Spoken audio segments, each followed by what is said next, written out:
I don't know what that dream is that you have. I don't care how disappointing it might have been as you've been working toward that dream. That dream that you're holding in your mind, that it's possible.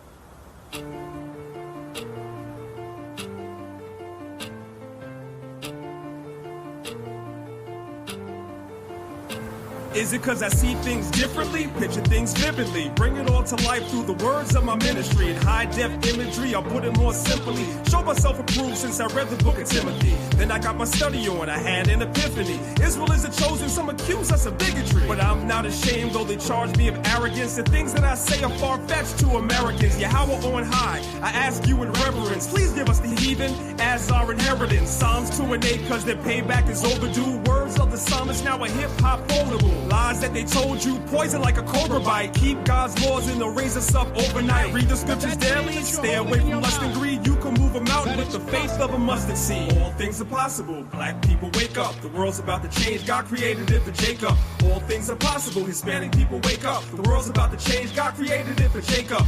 All things are possible, black people wake up. The world's about to change, God created it for Jacob. All things are possible, Hispanic people wake up. The world's about to change. It was Abraham that fathered us, the plan was so marvelous. They stole our identity so they could be a part of us. Now they don't acknowledge us, you know it's real drastic when they say God is white and the nation's been grafted in. But I sit back and laugh at them, we changing our nation. The truth can't be hid, this is the age of information. So run tell your president, Congress and senators. A real Benjamite, I ain't falling for that Kevin stuff. Fake Egyptology, no blood relation. The covenants are ours and not for no other nation. And we're in his creation, so I'ma do the Father's will. Babylon is done work to the eagle on the dollar bill. An owl that they tried to hide can't fool me easily. Smile in my face, but plotting on me secretly. Read your scriptures daily, stay away from lust and greed. You can move a mountain with the faith of a mustard seed. All things are possible, black people wake up. The world's about to change, God created it for Jacob. All things are possible, Hispanic people wake up. The world's about to change, God created it for Jacob. All things are possible, black people wake up. The world's about to change, God created it for Jacob. All things are possible, Hispanic people wake up. The world's about to change. They say the government is watching them, fringed up cardigan. I wanna be a part of them saints that go marching in. First we gotta figure out what really ails us. The world turned their back and the church system failed us. Fed us the swine, said we was under grace. Took our identity, gave it to another race. Message to Esau, time's up, you're not a Jew. My people waking up, cause all things are possible. All things are possible, black people wake up. All things are possible, Hispanic people wake up. The world belongs to us, it's a new day for Jacob. All things are possible, black people wake up. All things are possible, Hispanic people wake up. The world's about to change, God created it for Jacob.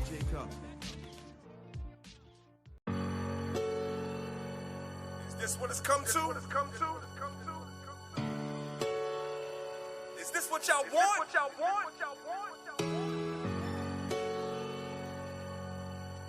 I guess so. I'ma give you what you want. Woke up, chose violence on the wicked man. Mapped it out, changed my mind, I have a different plan. Who's telling the truth if it isn't Dan? Gucci Mane before jail, cause I'm a different man. Had a couple of folks that went left on me. Spit on my name and then they stepped on me. Prayed to Yahweh, he blew the breath on me. Better late than never, that's what the chef told me. Seen a few things that I cannot forget. Papoose dropped Remy to get a boxer chick. It can't be all love if it's not respect. Don't gamble with me if I cannot collect. Bet on yourself, go ahead and roll the dice. I don't care for designers, I think they're overpriced. The skinny jeans look is finally dying out. And where they heard I'm coming, I heard them crying out.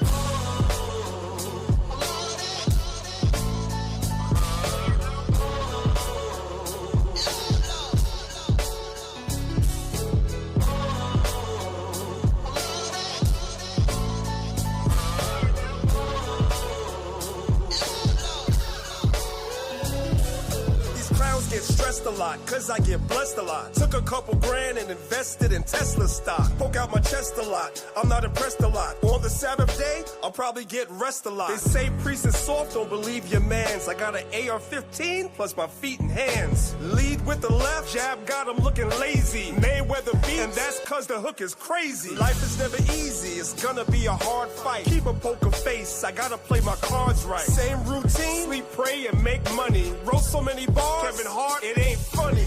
Oh Lord, I know the wolves are preying on me. Put my hands together and do a pray emoji.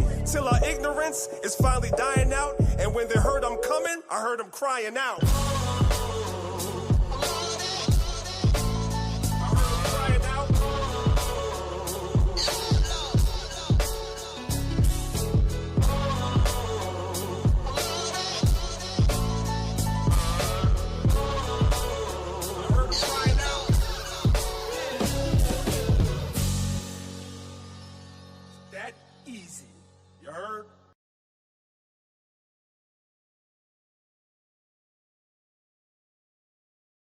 Hayahawa, Hafapalau, the Lord's Prayer.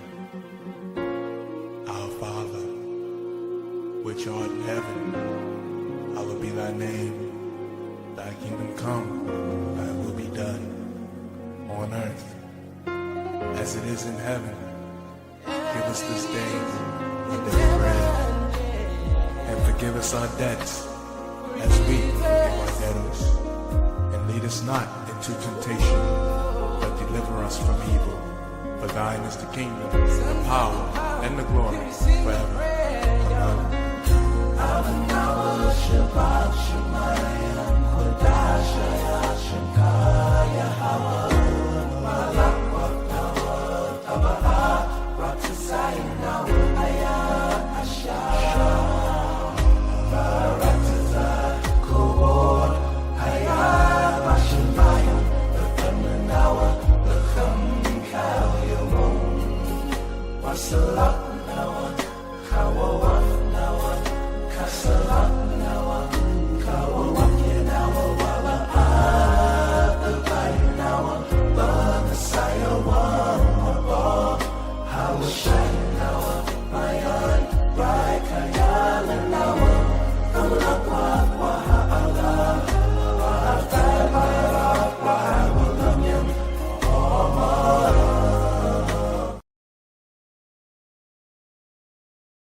Ya Baraka, Ya Baraka, Yahweh, Yahweh, Waya Shamaka, Waya Shamaka, Yahweh, Yahweh, Yahweh, Yahweh, Hanyawa Al Yak, Hanyawa Al Yak, Waya Khanka, Waya Khanka, Yahweh, Yahweh, Yasha Yahweh, Yasha Yahweh, Hanyawa Al Yak, Hanyawa Al Yak, Waya Sham, Waya Sham, Laka Shalom, Laka Shalom, Yahweh Bahasham, Yahweh Bahasham, Yahweh Shah, Yahweh Shah, Barak Rapah, Barak Rapah, Yahweh, Yahweh, Yahweh Bahasham, Yahweh Bahasham, Yahweh Shah, Yahweh Shah, Barak Rapah, Barak Rapah, Yasha Allah, Yasha Allah.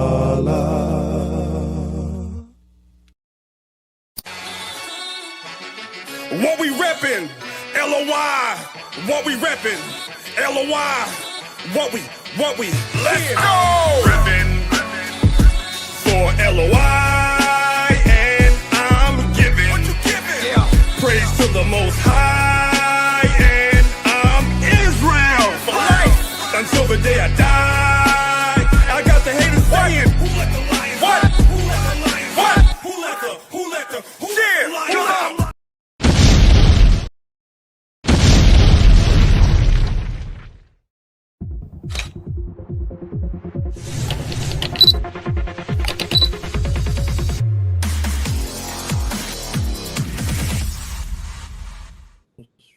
Shalom, shalom, shalom. What's going on, everybody? What's going on, everyone? Welcome to another Saturday morning Lions of Israel class. It is your brother, Priest Daniel, represent Lions of Israel, Maccabees TV. And I'm joined, as always, by the Elder Zahab. I want to give all praise, honor, and glory to the Most High God, Yahweh. In the name of his son, Yahweh Shai, who the world calls Jesus Christ, I want to say peace and blessings to everybody listening. And I do pray that everybody that's listening is in good health and good spirits on a Saturday morning. I'm trying to stay in as good spirits as I can. I live in the Northeast, It's the middle of May and it's cold outside, which is crazy. So that kind of keeps your spirit from being all the way up the way you want it to be up. You wait for spring all winter only for it to be May and I'm still cold. I still have the heater on right now. Nevertheless, that's my problem, not yours. We do appreciate you, brothers and sisters, being here every week. I want to shout out everybody that's watching us on our YouTube platforms, Lines of Israel Congregation, Lines of Israel Class, as well as Maccabees TV. Make sure you guys subscribe to the channel if you're not already subscribed. Make sure that you guys hit the notification bell so you guys can be informed every time we go live. And shout out to everybody that's over on the Clubhouse app. The link to today's class is at the top of the room, okay? I will tell you guys that I'm playing a lot of videos today. Today's class is very heavy on playing videos. So if you're able to make your way over to YouTube, I think you'd get more out of the class than you would by listening only. But if you are only able to listen, that's fine as well. I pray that the class is edifying to you, all right? So before I get started, as always, I'm going to open the floor for Elder Zahab to say a couple of words, and then we'll get started. Hey, shalom, priest. Shalom to the family. All praise to the Most High, man. Beautiful Shabbat. Yeah, it's a little nippy here in New York, but, you know, it's all good, you know. All praise to the Most High, man. I know the topic which you have prepared, you know, that's a beautiful thing. We need to get into that.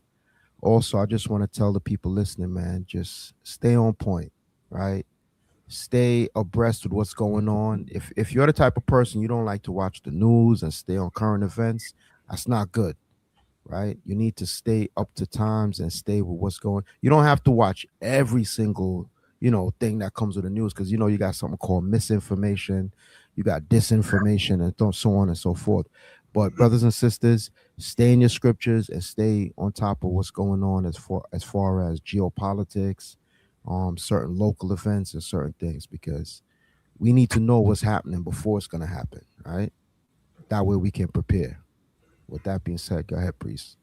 So for those of you that will be staying around for the entirety of the class, I did intend on touching a little bit on current events that's happening that maybe we're not, you know, maybe some people are not aware that's happening because we're being given stupidity on social media to argue about and divide ourselves over things that really have no relevance to most of us, right?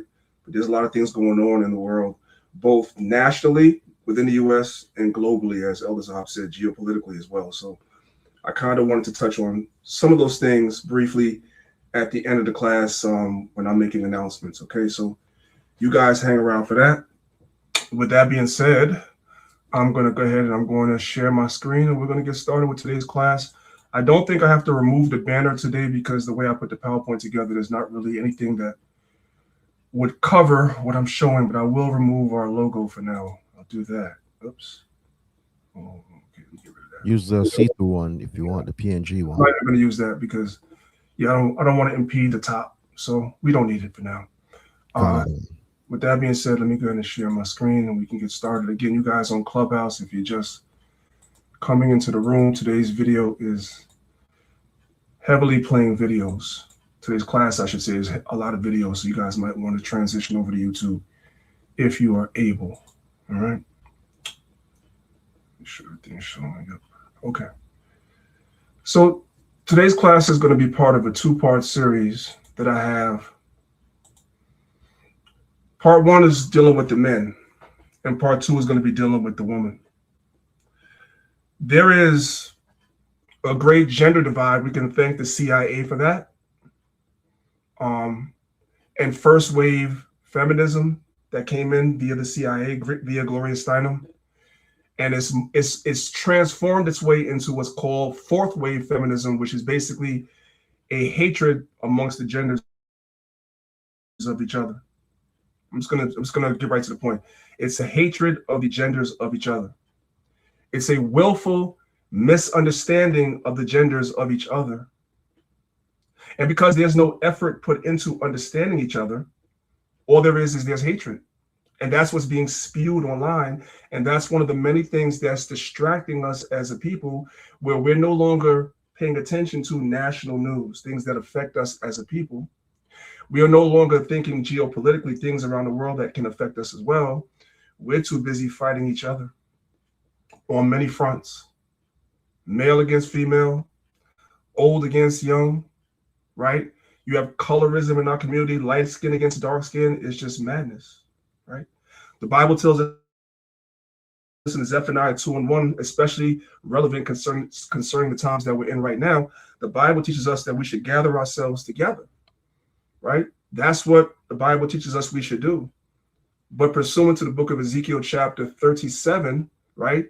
Ezekiel, when the Most High asked Ezekiel, can these bones live? The bones being the house of Israel, he said, only thou knows. And he told the Most High, only you know, because from my perspective, looking at Israel, these bones could never live again. And I feel that way when I go on social media and I look at what our people are talking about and what our people are arguing about. All of it is a distraction. Even some of the doctrinal arguments that go on as well. Like everybody has to be right. That's also a distraction. About the same 3 or 4 doctrines for the last 10 years. That's a distraction. And so, yes, I want to talk about geopolitical things, but every now and then we got to come back to the 101s, the basic, the milk, and talk about things that unify us, that bring us together, because unity is strength. When you look at your hand and the fingers come together and ball up into a fist, that makes your hand more potent. A fist is more potent than an open-handed slap when you have all your fingers individually divided. A fist is more potent. So lessons like this, and the lesson I'm going to teach on the women's side, is about making this open hand into a fist, us coming together. And it starts with us understanding each other. So today's lesson is called When a Man Loves, This is What It Looks Like. Let's start off with the book of Deuteronomy chapter 6, and we're going to start from verse number 1. It says, now these are the commandments, the statutes, and the judgments which the Lord your God commanded to teach you, that ye might do them in the land whither ye go to possess it. Verse 2, that thou mightest fear the Lord thy God, to keep all his statutes and all his commandments, which I command thee, thou and thy son and thy son's son, and all the days of thy life, that thy days may be prolonged. Now, verse number 2, I'm going to talk about that a little bit in a second, because it only mentions the sons. Do you guys notice that? It doesn't mention the daughters. So does that mean that we don't teach the daughters? Is that what that means? Are the women left out? Let's keep reading. Verse number 3. It says, hear therefore, O Israel, and observe to do it, that it may be well with thee, and that ye may increase mightily, as the Lord God of thy fathers hath promised thee, in the land that floweth with milk and honey. Verse 4. Hear, O Israel, the Lord our God, hear, O Israel, the Lord our God is one Lord. Now I'm going to give you guys a little bit of something esoteric, which means something hidden, right? We're reading Deuteronomy chapter 6, verse 4.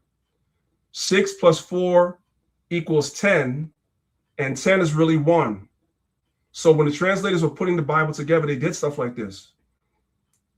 Verse 4 is purposely put in verse 4 with the Lord being 1, because it's Deuteronomy 6 and 4. 6 and 4 is 10, and 10 is 1. Just a little tidbit, but let's keep going. Verse number 5. And thou shalt love the Lord thy God with all thine heart, and with all thy soul, and with all thy might.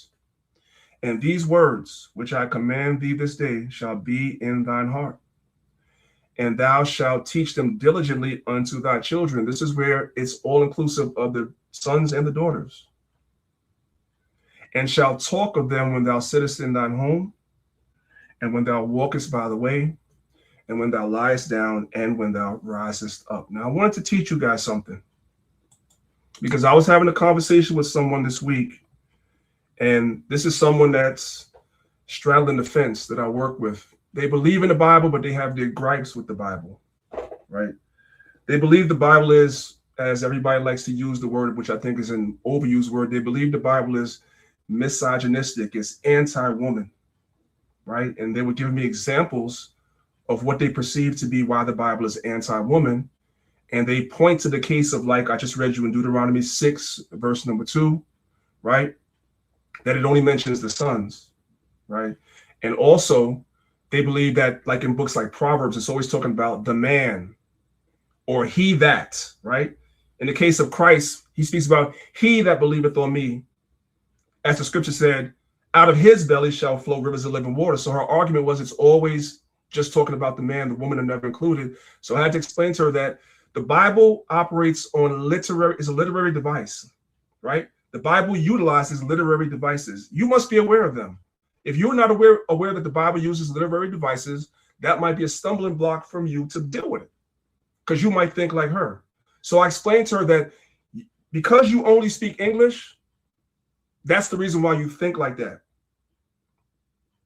So as you guys can see, I did a Google search just so I took the first thing I saw just so I could teach this to those that don't know. There's a literary device called generic masculine. A generic masculine. The Bible operates, especially in the books of poetry like Sirach, like Proverbs, like Ecclesiastes, etc. The Bible, but really even passages like I said, like when Christ said, "He that believeth on me," as the scripture have said, so forth and so on. Psalms chapter 1, blessed is the man that walketh not in the counsel of the ungodly, nor standeth in the way of sinners. These are generic masculines. What is that? The Bible frequently uses generic masculine, meaning masculine nouns and pronouns that refer to humanity in general.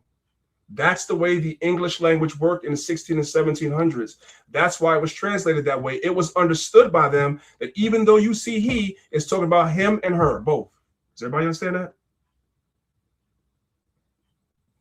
Reflecting ancient Hebrew and Greek linguistic norms where masculine was the default gender, where terms like sons or men were historically understood to include women. It was historically understood to include women. That's the literary device that the Bible uses. So it's talking about men and women. The women are not excluded. This is just the way the language works, right? You have some other languages, like, for instance, Spanish, right? And Italian. Those languages are feminine. They're mainly feminine. English is more masculine. Get it? That's just the way languages work. So when you speak more than one language, you know these things. If you don't speak more than one language, you don't know these things. And then you create a stumbling block in your mind from dealing with the Bible because you think you're left out because it says man and it's talking about mankind. Everybody got it? I want that to be clear. Hey, Salaki, if I could, please. Even in the beginning, when you read Genesis chapter 1, verse 27, right, it tells you that. It says, so the Most High created man in his own image. In the image of the Most High created he, him, male and female. Right. So when it says man, it's talking about man and woman, but like the priest said, what's the term? General masculine? Generic masculine. Generic masculine, right. So, you know, people shouldn't get put off when you read in the Bible and talks about man. When you see the word man, it's really talking about man and woman. But for, you know, certain context, it just says man, but man is implied that it's man and woman. Even in certain cultures, like Benjamin, right? In Jamaican culture, sometimes they will call a woman him, like watch him or see him or do this, but it's really a woman. But it's like we understand that, you know what I mean, based on cultural you know, norms and upbringings and whatnot. But it shouldn't be, you know, our people, you know, I understand they might take it the wrong way and be like, oh, you're only talking about the man. No. When it says man, it's really talking about man and woman. So you could go harken back to Genesis 1:27 and it breaks that down. Slaki. And also, I believe, and I'm winging it, y'all can correct me if I'm wrong, y'all can put it in the chat. I believe Genesis chapter 5, where it says God created man and woman and called them Adam. So from the very beginning of the Bible, it's telling you that when it speaks about man, him, whatever he, it's not just talking about man. Women are included. You are included. All right. Just wanted to say that because that was something I was talking to somebody earlier. And she accepted it when I said it. Now, will she start believing in the Bible? I don't know, but she understood it. And she said this is something she has to look further into. There's also another term called androcentrism. Androcentrism. Now, I know I'm giving y'all early Saturday morning. Y'all just wiping the coal out of your eyes. And I'm already giving you guys vocabulary, but this is useful. One day you're going to need this. Androcentrism is the practice conscious or otherwise, of placing a masculine point of view at the center of one's worldview, culture, and history, thereby culturally marginalizing women. The related adjective is androcentric. The opposite of androcentric is gynocentric. So we don't deal with this, right? We don't deal with this at all. What we do is the language is generic masculines, and it includes male and female, okay? But that's enough of that. Let's move on. And I did all that so we can, when we get into the scripture and we read about he and man, nobody's confused that it's talking about men and women. Proverbs chapter 20, verse 7. It says, the just man walketh in his integrity, and his children are blessed after him. So in order for you as a man or a woman, but today we're dealing with the men, so I'm going to take the word man literal in this verse. Even though it's talking about men and women, I'm going to apply it to the man in this case because we're talking about the men today. As a man, you are a living example. I don't give a daggone how many Bible verses you know, how well you can teach. People don't judge you based on that. You're not measured based on that. People measure you based on how you live your life, how you carry yourself, the way that you speak, what you do, and people mimic that. Whether it be your physical children, whether it be other children within your vicinity, whether it be younger men that are younger than you, if you're a little bit older, so forth and so on. The just man walketh in his integrity. So as a man, you must display integrity. His children are blessed after him because they will also have integrity based on the example that he sets, number one, with his actions, and also the demands that he places upon those that are around him, that they must also walk in integrity as well. Then those children will be blessed. And this is one of the ways that a man loves. A man demands integrity from those around him. And if you do not have integrity, a man will not have you, and a man with integrity will not have you around, even if it's his own children.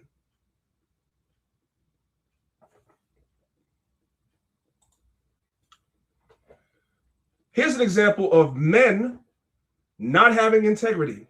The caption of the video says, this is how YNs are created. And it's true. As a man, the parents entrust you with their children for you to teach them to play football. Now I put a caption here. Coaching should be on and off the field. Coaching is not just the X's and O's on the football field or the basketball court or the baseball field. No. I would venture to say more coaching is required off the field. Now remember the scripture we just read. A man with integrity, his children after him will be blessed. But if you are a man with no integrity, right, then the children that come after you, whether they be your physical children, or in this case, the children that were entrusted to you to teach, they're going to be just like you. If you a gremlin, if you a Negro, they're going to be the same way. So this is how YNs are created. So we're going to go ahead and we're going to watch this video and we're going to see what we see. I'm going to turn the volume all the way up.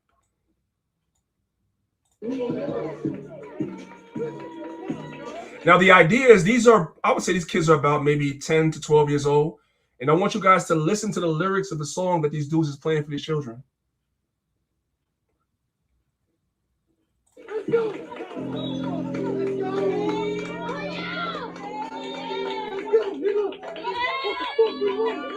Let's go, nigga. That's what the F we no. That's how you start off wrong. Let's go back just a little bit. Let's keep going.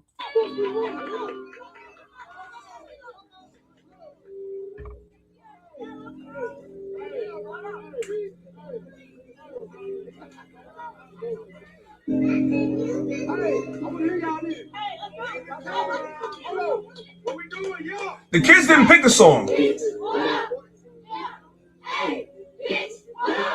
Hey, B word, what up?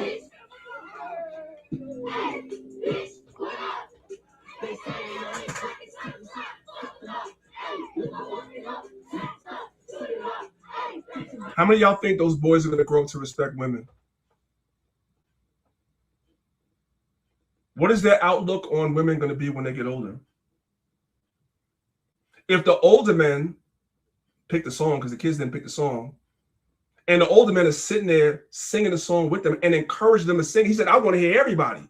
I want to hear everybody say, A, B, what's up? These are the young men that, those y'all that have daughters, these are the young men that they're going to have to pick from.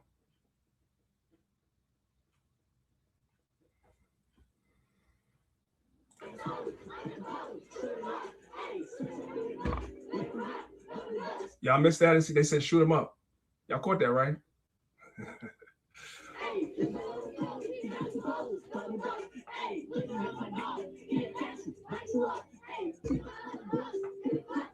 Hey, bro, come on now, dog.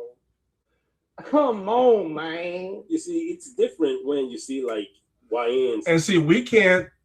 Here's what we do. We know Esau is the devil, right? We love that. We love to say Esau is the devil. And we did many videos about how Esau is using rap music to destroy our people, so forth. We know all that. But guess what? There is a level of accountability on our end too. We don't have to consume that. And we sure as heck should not be allowing our children to consume that.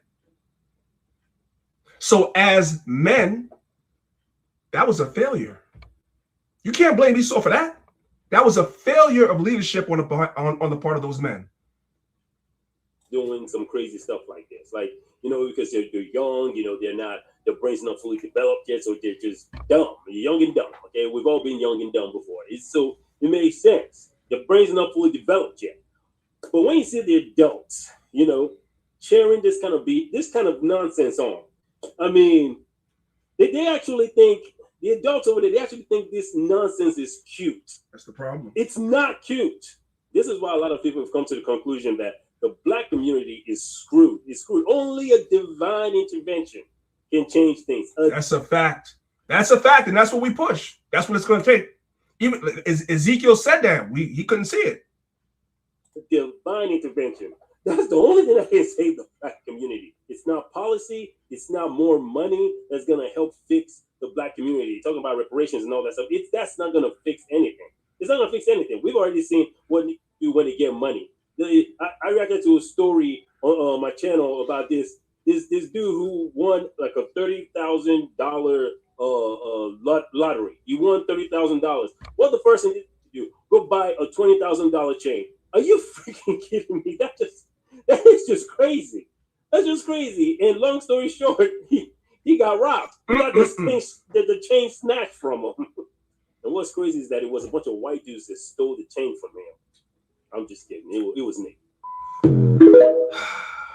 So now we understand better what the first verse was about. If a man walks in his integrity, the children will mimic that. And men that don't walk in integrity raise YNs. That's what they do. All right. Let's go to the book of Sirach, chapter 30. Let's start from verse number 1. It says, he that loveth his son causeth him oft to feel the rod. And we're going to talk about that, but not yet. That he may have joy of him in the end. So you cause him to feel the rod so that in the end, the child doesn't do something crazy and grows up to be a productive member of society and has integrity and morals, and you can be proud of him. But in order for that to happen, as a young person, you got to bend that tree. As the Caribbean people say, you bend the tree when it's young. Verse 2. He that chastiseth his son shall have joy in him, and shall rejoice of him among his acquaintance. He that teacheth his son grieveth the enemy. That's what the other nations don't want. They don't want us to teach our sons. They don't want us to teach our sons. They want our sons to be YNs. That's big business for them on many, many levels. And before his friends, he shall rejoice of him. Verse 4, though his father die, yet he is as though he were not dead, for he hath left one behind him that is like unto himself. And I always, when I read the scripture, think about David and Solomon. And when David was on his deathbed, how he charged Solomon to get revenge on all his enemies and taught him how to rule. That's what he did. So it was as though David was still alive even after he was gone, because he raised up Solomon in a righteous way. And Solomon was a righteous king until he got that his lust got the better of him. We already know how that ended. Verse 5. While he lived, he saw and rejoiced in him, and when he died, he was not sorrowful. Verse 6. He left behind him an avenger against his enemies, and that's what Solomon did for David, and one that requited kindness to his friends. And you also can see that when Solomon was building the temple, you had what's the guy's name, man? You had the other nations. I forgot. I don't know why it's slipping my mind right now, but you have the other nations that were coming and offering to manpower, right, to help build the temple, our temple. They were offering materials to help build our temple and all that, right?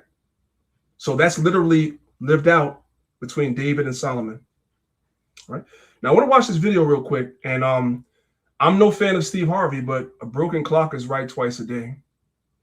And he said something very powerful that a lot of people don't think about, especially men, because I'm talking to the men today. The sisters are just kind of observing, but I'm talking to the men. He said something that's very powerful concerning your father. Your father is the only person, if you had a reasonably good father, your father is the only man on earth that ever felt this about you. Listen, let me turn the volume all the way up. Your father is the only man that has ever wanted you to be better than him. There ain't another man nigga want you to be better than him.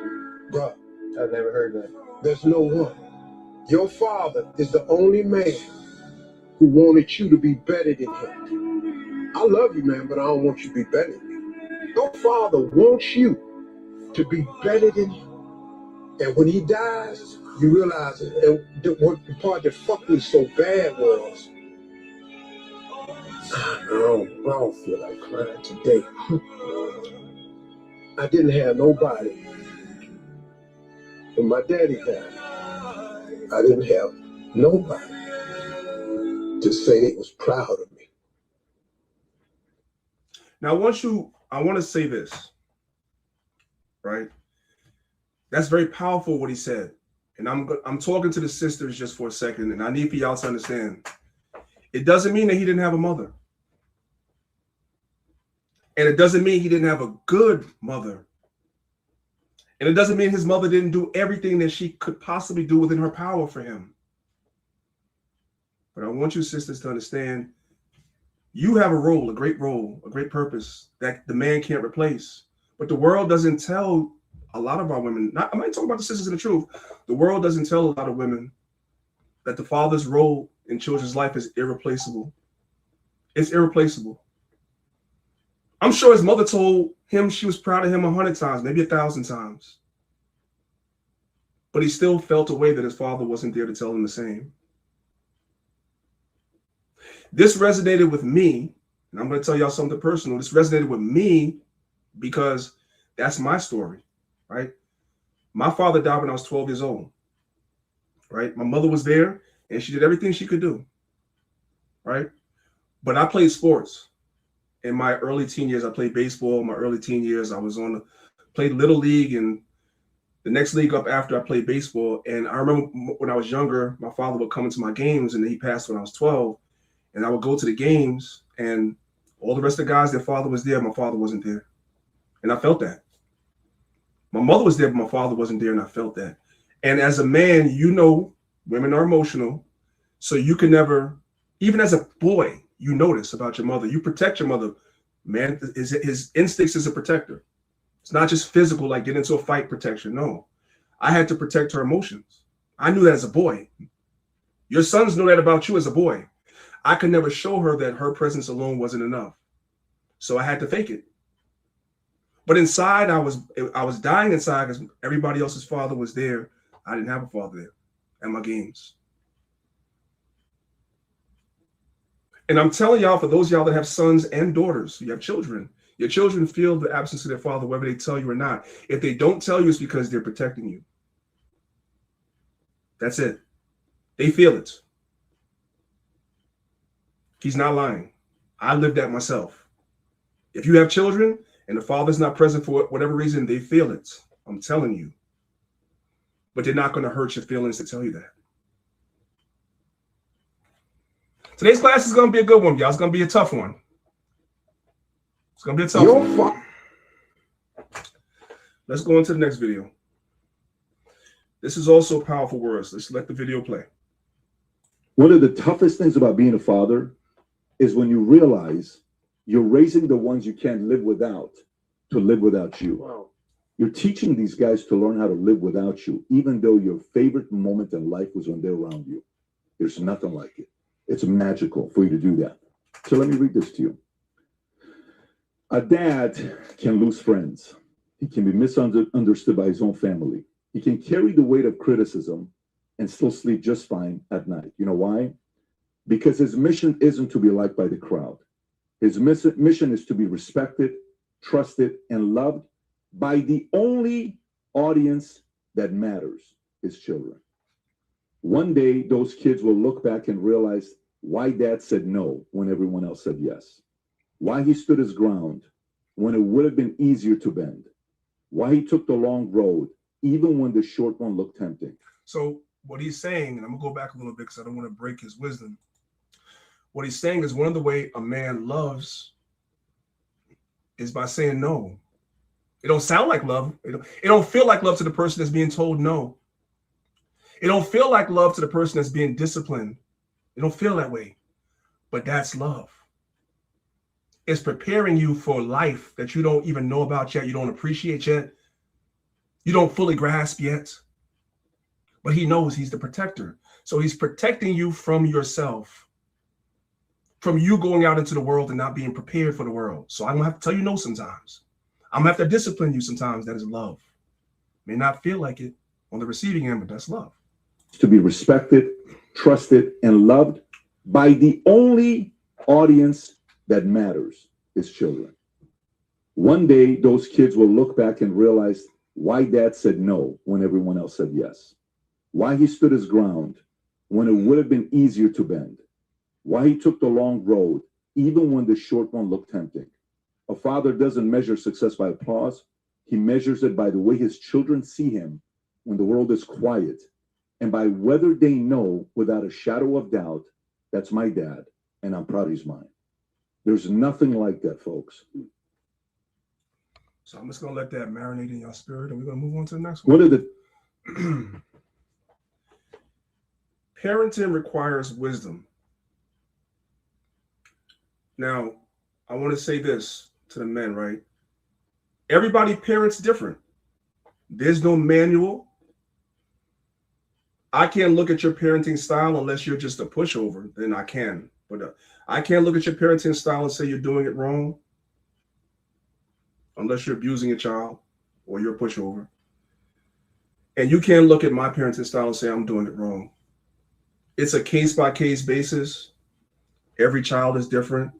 Even if you are a parent of multiple children, you can't parent the children all under your same roof the same, because they're not the same. They have different personalities, all of that. So it requires a certain level of wisdom. Proverbs 29 verse 15 says, the rod and reproof give wisdom. Reproof is correction. But a child left to himself, generic masculine, that's the women too, the girls too, bringeth his mother to shame. So you have to be willing as a man to be the bad guy when it comes to your children. You have to be willing as a leader in Israel, right, to be the bad guy. If you are a leader, you are a father figure to the people that follow you. To the people that's under your leadership and your guidance, you're a father figure to them, whether you realize that or not.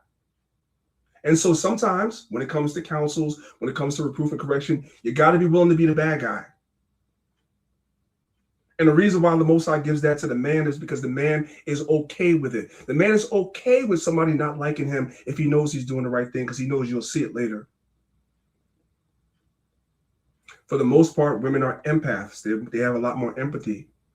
They don't like to see anybody upset. They want people to like them. They want to be liked. They're more social creatures.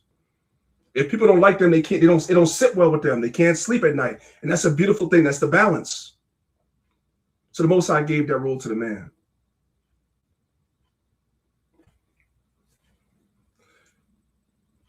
Let's watch this video real quick.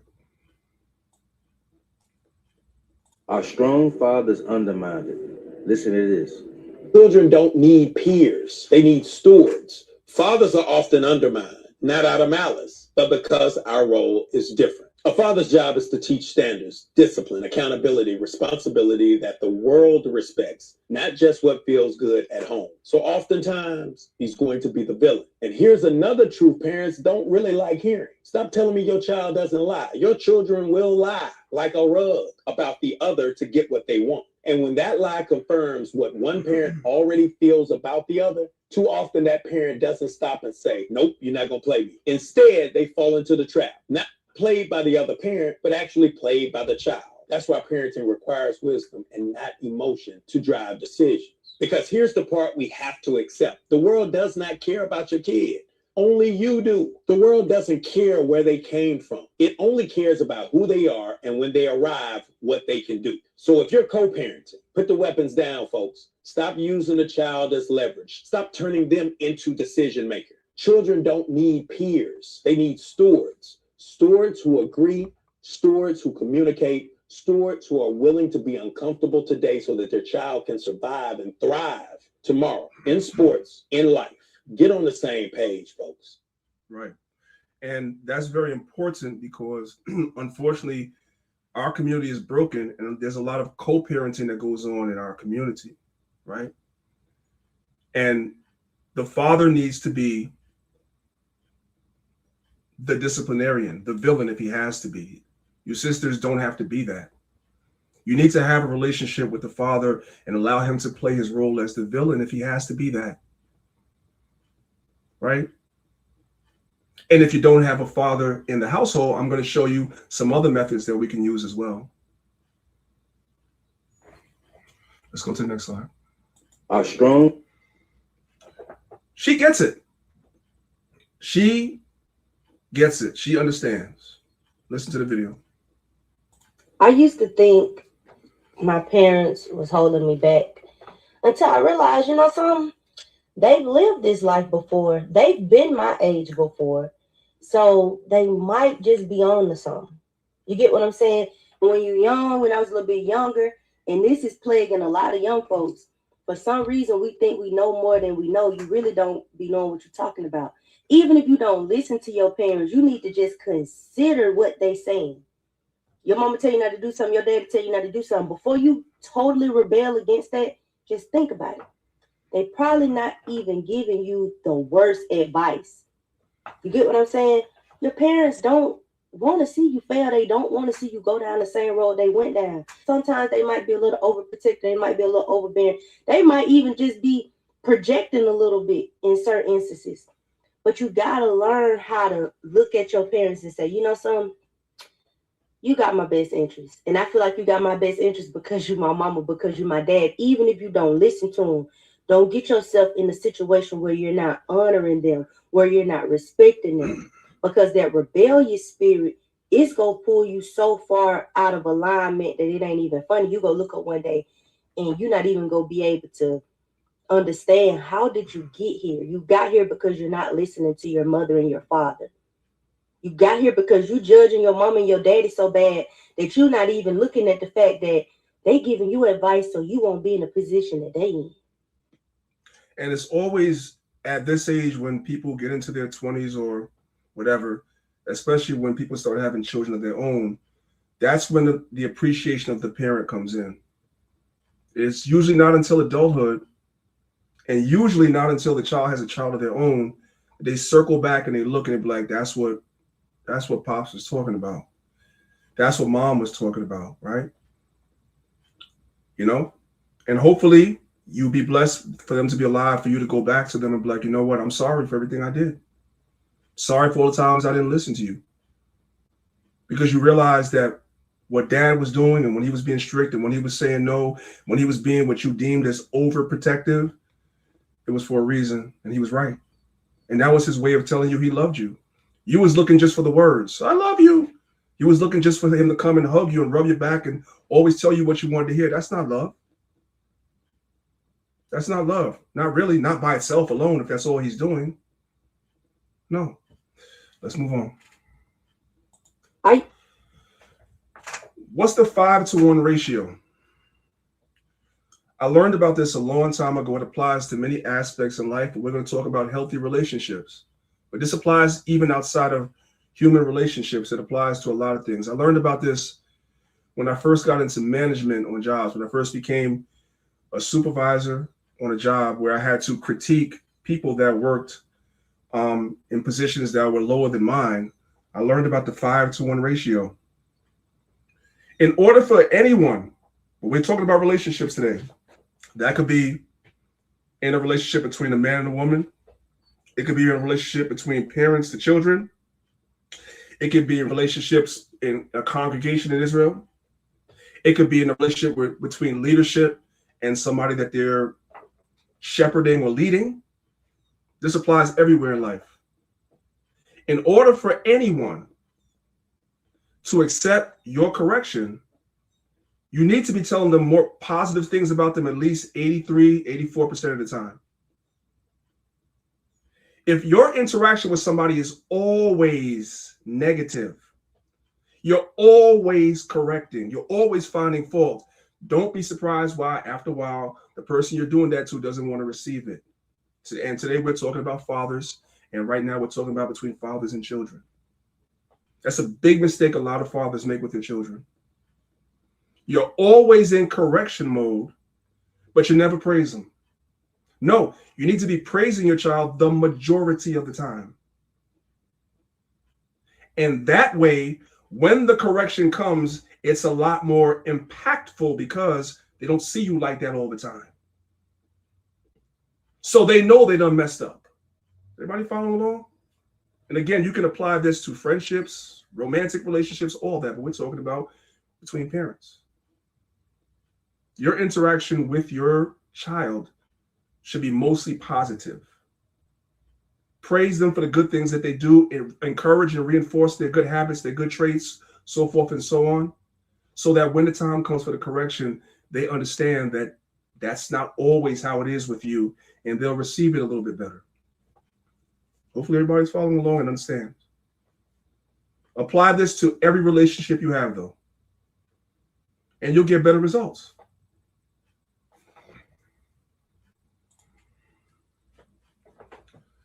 This is the book of Psalms, chapter 144, verse 1. It says, "Blessed be the Lord, my strength, which teacheth my hands to war and my fingers to fight." No, I didn't fail spelling class, guys. I was just typing fast. Okay, let me fix that real quick. Okay.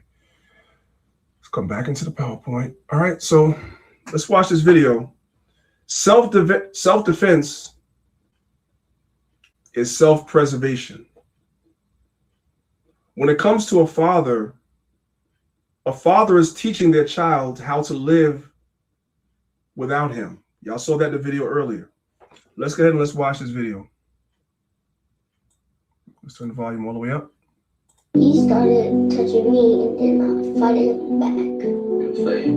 Why you look like you about to cry about that? Ain't nothing wrong with fighting back. Somebody touch you, you're supposed to fight. You don't let nobody put their hands on you. Never. I don't care who it is. Nobody put their hands on you. You fight back. Always fight back. That's why we do these workouts. So you can be strong. So you can protect yourself. So you can protect your little sisters. You understand that? That's what we do it for. My job is to teach you what I know. So you can grow up and become a man yourself. Because one day, I ain't gonna be here with you. It's gonna be just you. So you're gonna have to lock in. And you're gonna have to keep up with your workouts. Dad ain't gonna be able to say, "Come on, BJ, let's go get these workouts." Not all the time. Sometimes you gotta do it for you. So that's why I've been trying to teach you this since you was a little baby. So you can learn how to get your own superpowers. So I'm trying to tell you, superpowers real, bro. That's how we lift so much weight, so strong. People work on these superpowers. That's what love looks like for a man. It's not grabbing him and hugging him and rubbing his back and telling him, no, I'm teaching you something. I'm teaching you how to live and survive without me. Because I'm not going to always be here. And I can relate to that because I lost my father at 12. Wasn't always there, right? So you don't know. The Bible teaches us that tomorrow's not promised. So a good man, the way he shows love is preparing his children, his family to protect themselves if something happens. He's teaching young man, listen, if something happens to me, you protect your mother, you protect your sisters. So I'm raising you from young to do that's love. That's what love from a man looks like. Let's go to the next one. Now, in this particular situation, this young man doesn't have a father, right? So his mother put him in boxing, which is good. Why did she put him there? Because he was getting bullied, right? So now this coach takes on the role of a father figure. And this coach is loving on this young man, but it's not the love that people think. They think this is bad. Masculinity is bad. It's not. Men live a different existence than women. Now, I don't think a lot of women really understand that. I'm going to give you guys this video first, and I'm going to tell you guys a story. Let's watch the video for a second. Why did you sign up for this class? Not get pressed by other people. You got a problem with getting pressed by other people? Yeah, they always try like. You want me to tell you why you get pressed by other people? As a former oppressor myself, because you show weakness all the time. No matter what you're doing, if you're uncomfortable, you show it. Oh, this is hard. Oh, that's weakness. People can sense that, whether you realize it or not, and it makes you a target. Should it make you a target? Absolutely not. But nevertheless, it does. You showing that you're uncomfortable energizes your opponent. Just like you show weakness, energizes bully. In my school, they're like, want to be gangsters. They want to be gangsters. I'm going to turn you into one, though. It's a mindset. They think they gangsters. They're not fucking gangsters. I'm going to turn you into a gangster, though. And rule number one, this is your first lesson for the day. You don't show no goddamn weakness. I don't care if it hurt. So go over there and stop showing weakness. Y'all think that that's how love looks? That's how love looks from a man. I'm looking at you and I'm seeing you're a mark. And the wolves are going to feast on you. The worst thing I could do for you is rub your back. No. That's the worst thing as a man, as a young man, I could do for you. If I love you, the best thing I'm going to do for you is prepare you. And number one, you got to change your mindset. You got to steal your mindset. Can't show weakness. In this world, we're taught that, yes, we should encourage boys to be more emotional and show their emotions. To a degree, yes, because men have emotions like women have emotions. So to a degree, yes. A boy should be allowed to show his emotions and his feelings at times. But what I'm trying to tell sisters, mainly because men understand this, is that it's very dangerous for a man to do that most of the time. Because the wolves are always watching. And they're sizing you up. It's just the existence of a man. You live in a completely different existence. For young girls, a lot of times they're bullied in school by other young girls.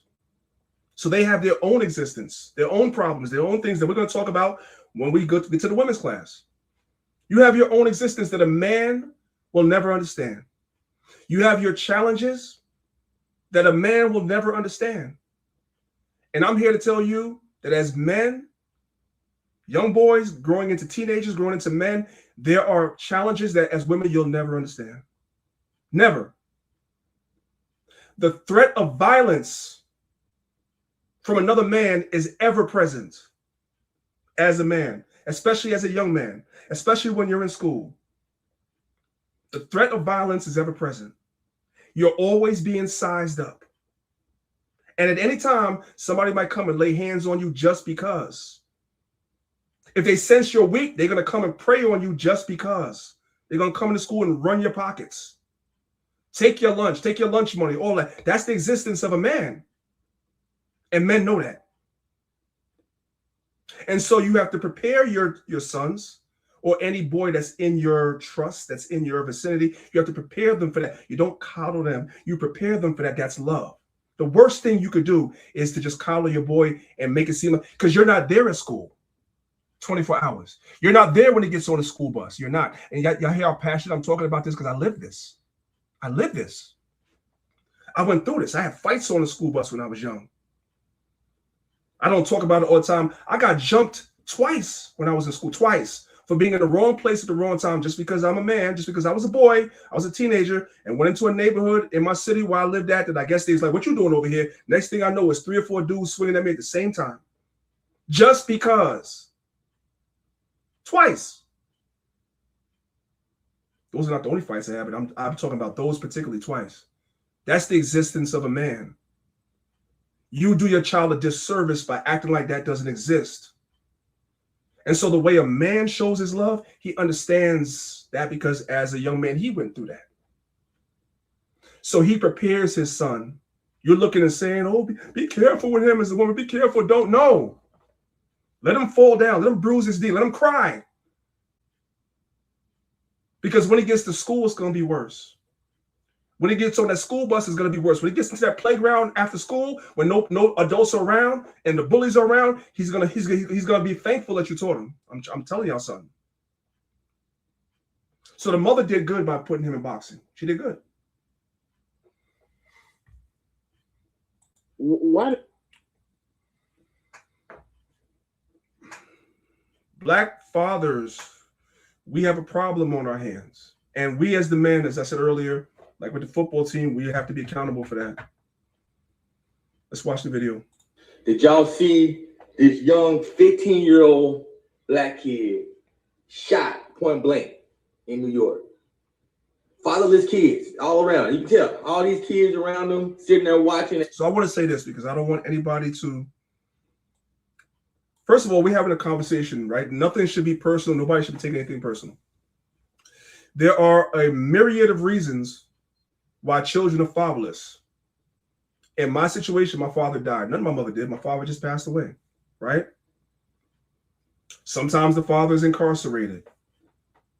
Sometimes the father's a deadbeat. So this is not laying blame on the women whatsoever. But when there's no hedge, right? The scriptures say, and I'm paraphrasing, the possession is spoiled. The father is the hedge. He's the strength of the house, right? Abba, right? Or alap, which is cattle, and ba, which is bayat, the strength of the house. He's the hedge that protects the house. He's the protector. And when there's no father, especially for a lot of these wayward boys that are emotional, chaos. And that's what he's talking about. And so there needs to be things in our community, especially since there's so many homes that are fatherless. There needs to be things in our community that step in to replace the father for these boys that don't have no fathers, like the boxing classes, like you guys saw. Let's watch the video. Did y'all see this young 15-year-old black kid shot point blank in New York? Fatherless kids all around. You can tell all these kids around them sitting there watching, ain't got no daddies at home. It's disgusting, man, the way that this entire nation has turned. These fatherless kids are harassing the streets. I go into the courtrooms every week and see these kids. You look across, ain't no daddies in there. 1 out of 20 may have a daddy in the courtroom, where these kids are the ones out violating our communities in our neighborhood, and almost all of them are black. But then we want to talk about all these social justice issues and these issues and that issues. The issue is we ain't got black daddies in the house. And this is a problem that we need to try to fix as black men. We're taking responsibility. We have to be accountable. We're not blaming the women for this. We have to be accountable for this as men, right? And also we have to be willing to mentor children that don't have a father that was out of their control. Something happened to the father. On the women's side, you have to be willing to have a man in your life. And the Bible says, be a father to the fatherless and not a husband to the mother. So you brothers, if there's a sister that comes along and has children and she asks you or you act as a mentor to the children, doesn't mean that you're supposed to sleep with the woman. It doesn't mean you're supposed to sleep with the woman. That's not the point. That's not the idea. The idea is you're supposed to be doing it because it's our responsibility as men. That's the idea.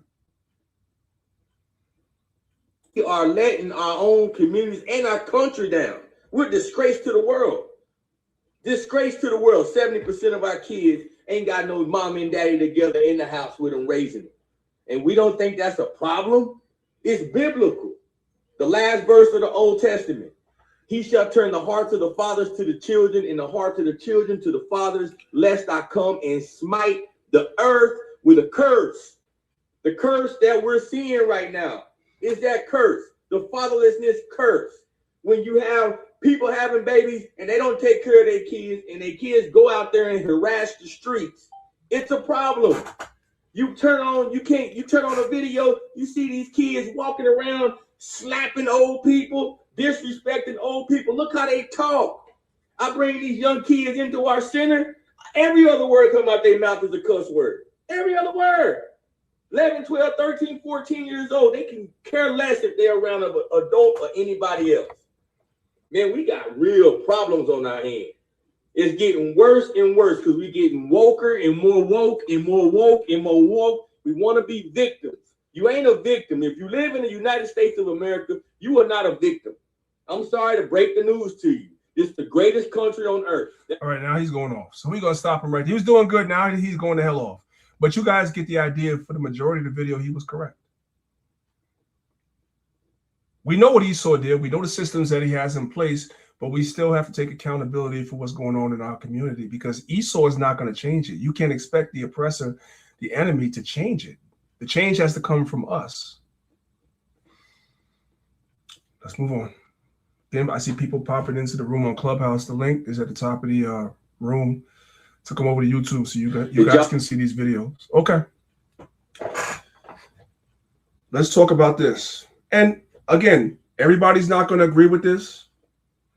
So you have your own opinion on it. You guys can argue about it in the comment section. It's all good. Healthy debate is good, right, amongst each other. I approve this message. I approve this message. This fellow over here put his hands on his mother. He don't look more than about maybe 7 to 8 years old to me. But he put hands on his mother, right? So there's this thing that we have called CPS, right? The Bible speaks about not sparing the rod, so forth and so on. We know. But that's a slippery slope. You know, your child go to school and said you hit them, you know, with the belt or whatever like that. Your children could be removed from your home, right? So it's up to each individual as to how you guys are going to discipline your children, right? But there are creative ways to do it. So this young fella right here decided he wanted to put hands on his mother, right? Let's read Proverbs 23, verses 13 through 14. It says, withhold not correction from the child. So correction is not always beating them. I'm not saying don't. I'd be a liar if I said that because I did that myself. So I'm not saying don't. But correction doesn't always look the same. And I'm going to show you guys parents correcting their children without ever beating them. It says, withhold not correction from the child, for if thou beatest him with the rod, he will not die, which is true. Thou shalt beat him with the rod and shalt deliver his soul from hell, from the grave. In other words, you discipline your children are not going to be in the streets. They're less likely to be in the streets where death is waiting for them out here in these streets, right? But again, you have to balance the scriptures, right? We live in a modern society, so we have to use wisdom. So we have to balance the scriptures with where we live. And sometimes you have to be creative with what's called the rod of correction. So in this particular video, this fella here decides to put hands on his mother. His mother has him in boxing with the same boxing guy we saw before. So his rod of correction is going to be, the boxing coach is going to put him in the ring against the best boxer his age, and he's going to get his ass whooped. He's going to get his ass whooped by his peer for putting hands on his mama. And I endorse this message. Y'all may not. It don't have to. I approve this message. Your head don't hurt. And if it do hurt, I don't give a damn. You deserve it. You put your hands on your mother. So put your headgear on and get your mouthpiece on. But you're not about to get away with putting your hands on your mother. Do you understand? The one person in this world that will never turn their back on you. You could go kill 50 people. She's still going to love you. And you put your hands on her. Do you think I'm going to let you get away with that? You know better than that, right? But you're going to learn today. Let's go. Yeah. This is love. You'll hit your mom, but you won't fight and protect yourself. That's crazy. Go in there and fight. Did y'all see that? One punch, and the guy over here, the good fighter, the best fighter, knocked him down, and he's not even defending himself. So you'll hit your mother, but you won't fight somebody that wants to fight you back. Let's go back and let's watch that again. This is the next best thing to hitting them with the rod for real. This is good stuff. I approve this. But you're gonna learn today. Let's go. Yeah, go. Boom. You'll hit your mom, but you won't fight and protect yourself. That's crazy. Go in there and fight. That's right. That's what I want to see. Fight. Yeah. Bring your hands. Put your hands on your mom. Ain't nobody giving you no sympathy out of here. Ooh, Cal, you should have hit his ass with that uppercut. You are not doing bad. All you have to do is stop turning your head. Good. Good. Good. Fight. Fight. Fight. Good. Good. Good. Good. Fight. Fight. Good. Good. Go. Go. Go. Good. Good. Good. Don't turn around. Good. Good. Fight him. Fight him. Fight him. Fight him. Fight him. Time. Get out, Kyle. And I know some of y'all that was tough. Not my baby. That's the problem. That's why your children are a terror. That was good stuff. And that's how men show love. He loved that little boy, and he saved that little boy from himself. You don't have to agree. I'm just telling y'all. Y'all could put y'all disagreement in the chat. I'm telling y'all what I feel, what I see. We're going to go back to Sirach chapter 30. We're going to pick it up from verse number 8. A horse not broken becometh headstrong. So you have to break your children young. Here's more creative discipline for children that are out of order. You don't always have to beat them with the belt. Not always. A horse not broken becometh headstrong, and a child left to himself will be willful. They're going to do what they want to do. They don't listen to nobody. Cocker, meaning coddle. Cocker thy child, and he shall make thee afraid. It's talking about boys and girls. Play with him, and he will bring thee to heaviness. Discipline your children. It don't always have to be whooping them. I'm not saying you can't. I'm not saying don't, because I sure did. But that's not all. If you do that all the time, after a while, children become immune to that too. I hope y'all know that. If you do that all the time, if that's always your recourse, children become immune to that after a while. So you might want to, hey, as you watch the video, you might want to switch it up. You'll give y'all ideas. Anyway, I'm not giving you ideas. The videos I'm playing are giving you guys ideas. Check it out. You straightening up your legs? I don't want your legs straight. Bend your legs. Back your feet up, son. Back your feet up, son. Yeah. Bend them knees. See how your sister's knees are? Yeah. I want you just like that. Pick them arms out, little girl. You make me repeat myself. When I tell you to do something, you do it the first time. I'm not with that second time stuff. You understand me? I say things out my mouth one time to you. If I say go get something, you go get it immediately. Not no ands, no ifs, no but. Daddy, I don't care what you're doing. You drop it and you go do exactly what your dad's telling you to do. That goes for you too, little boy. You understand me? Okay. So now every time y'all act up or we have some type of problem, you don't do your homework, you getting back, you getting stuff back from the school from your teachers, y'all gonna come home and y'all are going to get disciplined in this gym. 100% every time. And y'all gonna run hills and y'all gonna run that hill down and back 10 times. I promise you that. The same way y'all did tonight. You understand me? You standing up? You better squat your little butt down, boy. Sit down some more.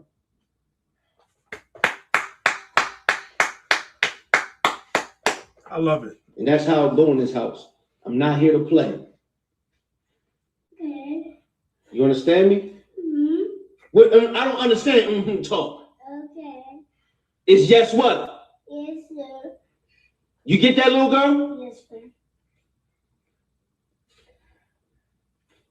Who's mad? Somebody, my spirit tells me somebody upset. Somebody's upset. This is good stuff. Stay strong, little boy. Stay strong. Okay. You better not drop a tear. Stay strong. It's ain't nothing but mental, son. Stay strong. This is so your children are not running around at 15 years old getting shot down in the street like the brother said. Because you think this is bad. This is better than that. This is better than that. You strong or you weak? Are you strong or you weak? No. Let me hear you say it. No. Toughen up then. Okay. You strong or you weak? See, when he was getting calls about her in school, she wasn't crying then. Right? She wasn't crying then when she was misbehaving in school. Right? When he told her to do something and she gave him some attitude and said she didn't want to do it, she wasn't crying then. So why should we care that she's crying now? Huh? But see, sometimes, and there's no disrespect to the sisters, some of y'all don't have the stomach for this, which is why the man being in the house is so essential, because we have the stomach for it. We don't care about the tears and nothing. This is love. You don't have to treat every child like this. Some children, you don't have to go to this extreme because they listen. But for the ones that don't, you got to put the hammer down. It is what it is. Here's another fella, right? You don't excuse bad behavior. So what does the caption say? Your son decided he was going to run through the barbershop while you were in the chair. So I'm already picturing it. Daddy's in the chair. Little boy's running through the barbershop, right? And daddy's saying, sit down. And little boy's looking at him like, I ain't sitting down. Like, he's testing you. I ain't sitting down, right? And you looking at him, I'm going to get you later. Some of you brothers know what I'm talking about. You've been there. I've been there. I'm going to get you later, right? So now later has come. You don't have to do it in the barbershop where everybody can see you. But now later has come. Now it's time to pay the piper, right? And now when you was running around in the barbershop, you wasn't crying. But now that you're home and you're being disciplined, now you're crying. Let's watch the video. Praise the Lord. This is love. Baby boy had a little hard time sitting still today while I was in. Now I'm going to tell y'all what's going on, right? It's hard enough, me, you know what I'm saying, being a guy that works out, a lot of everybody knows that. It's hard enough for me to get adults to come to the gym and do squats. Imagine, what is he, 7 to 8 years old? If adults don't want to do squats, surely an 8-year-old doesn't like doing squats. So daddy got him doing squats. Yeah. Right? Mm-hmm. Baby boy had a little hard time sitting still today while I was in the chair, but it's all good. You know, it's a part of the game. We got to discipline him, man. But I just want to show y'all how discipline looks in my household. It's not always resort to hitting. That is the last resort I try to go to. I'm not judging anybody that do. I'm not saying I don't, but just make sure they understand why and you reassure them with love. Come. Do you know why you squat? Why were you squatting? You didn't listen to what? What were you told that you didn't do? Where? When we were inside the barbershop, right? And not only did I have to say something to you, the barber had to say something to you too, right? You know how to sit down, correct? So let's make sure the next time we won't have to go through this and you sit down. I didn't do it because it's out of anger or that I'm mad at you, but you will learn the importance of listening, especially when it's for your benefit. You understand that, right? I'm not mad at you. Your workout was done and over. Give me a hug. No, I'm good. Thank you.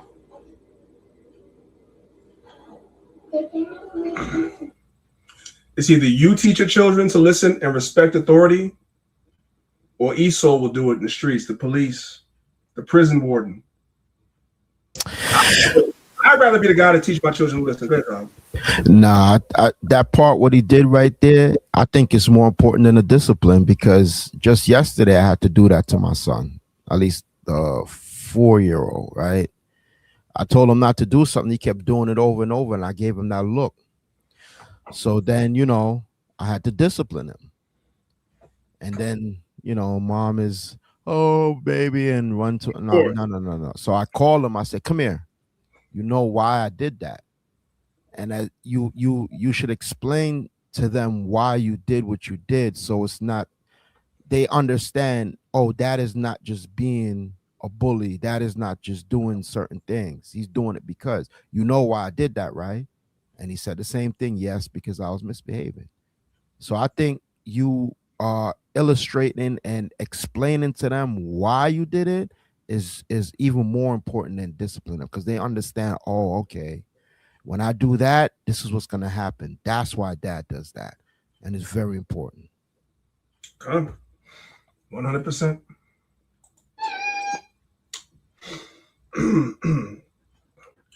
Patience is the key in the midst of affliction, right? So now this is not a misbehaving child. It's just this child is being learned or taught about boxing. And Elder Zahab, he knows about this because he has his children, you know what I'm saying, in martial arts, so forth and so on, which is very good because it teaches children very important building blocks: patience, discipline, control. These are good things that can actually bleed over into your spiritual life. All right, this is James chapter 1, verse 1. It says, James, a servant of God and of the Lord Jesus Christ, to the 12 tribes which are scattered abroad, greetings. Verse 2, my brethren, count it all joy when ye fall into diverse temptations, knowing this, that the trying of your faith worketh patience. So taking it to the example of boxing, right? In boxing, sometimes if you watch a boxing match, it's all about patience, right? You got to find your spots. You can't just be throwing punches just to throw punches. No, you got to pick your spots, find your spots. Sometimes you have to be patient and wait for an opening to open up. You got to be patient under pressure, right? Knowing this, that the trying of your faith worketh patience. Let patience have her perfect work, that ye may be perfect and entire, wanting nothing. Let's watch the video. Turn it over. See, yeah. See, sometimes a man who never got hit in the face don't know how to react. You may run, you may cry, you may panic, you may pick up a gun, all because you don't know how to get hit. A man got to learn how to get hit and adjust. Jab. Solid. Very solid. Make sure you're turning it over, okay? We're not punching like this. We're turning it over, all right? Be ready. Wait till I tell you. I'm going to tell you when. Relax. Turn it over. Turn it over. Turn it over. See, yeah. Stay ready, all right? Jab. All right, here we go. Breathe. Calm down. Jab. Listen. Every man who's ever been in a fight, relax. What you think? Listen. You say accusation? What you said? Is it caught you off guard? Scared you a little bit? Listen, that's what I'm saying. Every man who's ever been in a fight, every last one of them has gotten hit. All right, so you're going to get hit. I'd rather you get hit now so I can teach you what to expect and we can adjust it, like teach from it, versus we never do this. You never get hit, and the first time you get hit. See, sometimes a man who never got hit in the face don't know how to react. You may run, you may cry, you may panic, you may pick up a gun, all because you don't know how to get hit. A man got to learn how to get hit and adjust. So if I hit you, it's cool. It may hurt, it may scare you, it may make you mad. Stay calm, and we get back to the work. Everybody got hit. Hit me. I didn't get hit a lot, but I didn't hit people a lot too. So you got to learn how to hit and get hit at the same time. Just be ready. All right, hands up. Feet right. Don't lean forward. Sit back, relax, protect, jab. Good. Yeah. Good.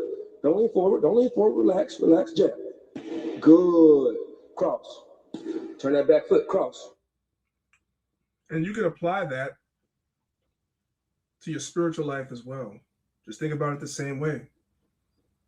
You're going to get hit, you know what I'm saying? But you learn to protect yourself after a while. You learn to adjust. You expect to get hit. You expect for things to happen into your life, that things are that you know what I'm saying, those things out of whack for a second, right?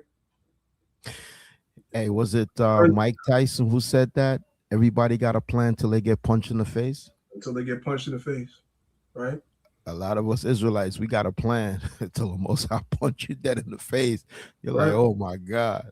Right. You apply that to your spiritual life, but also dealing with today's lesson, you teach that to your children, that you're going to get punched in the face in life.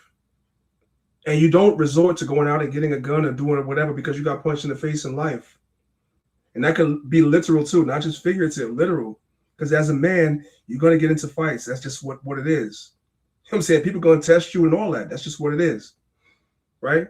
I'm going to teach you how to be prepared that when somebody punches you in the face, you punch them back. And they realize that, okay, I'm not dealing with somebody that's a sucker right here. I got a fight on my hands. You know what I'm saying? For real. So there's a literal message behind this, and there's a figurative message behind this as well. But we're dealing with the literal. This is how a man shows love to his children. Love don't look like what people think it looks like. So when people say masculinity is toxic, they don't know what the hell they're talking about. This is necessary, especially for the boys. But we have a lot more to cover. Let's keep going. I don't want to right over. Because brothers,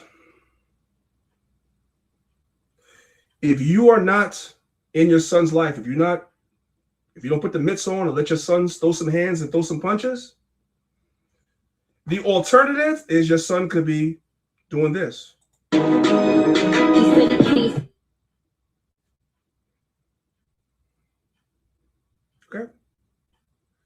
So the little boy has her heels on, and they're doing that challenge, whatever the challenge was, the boy doing that. Which would you prefer? Would you prefer for your son to be the boy in the last video or this boy? Because unfortunately for some boys, this is what happens. This is what they're taught. And they're not taught about how life really works.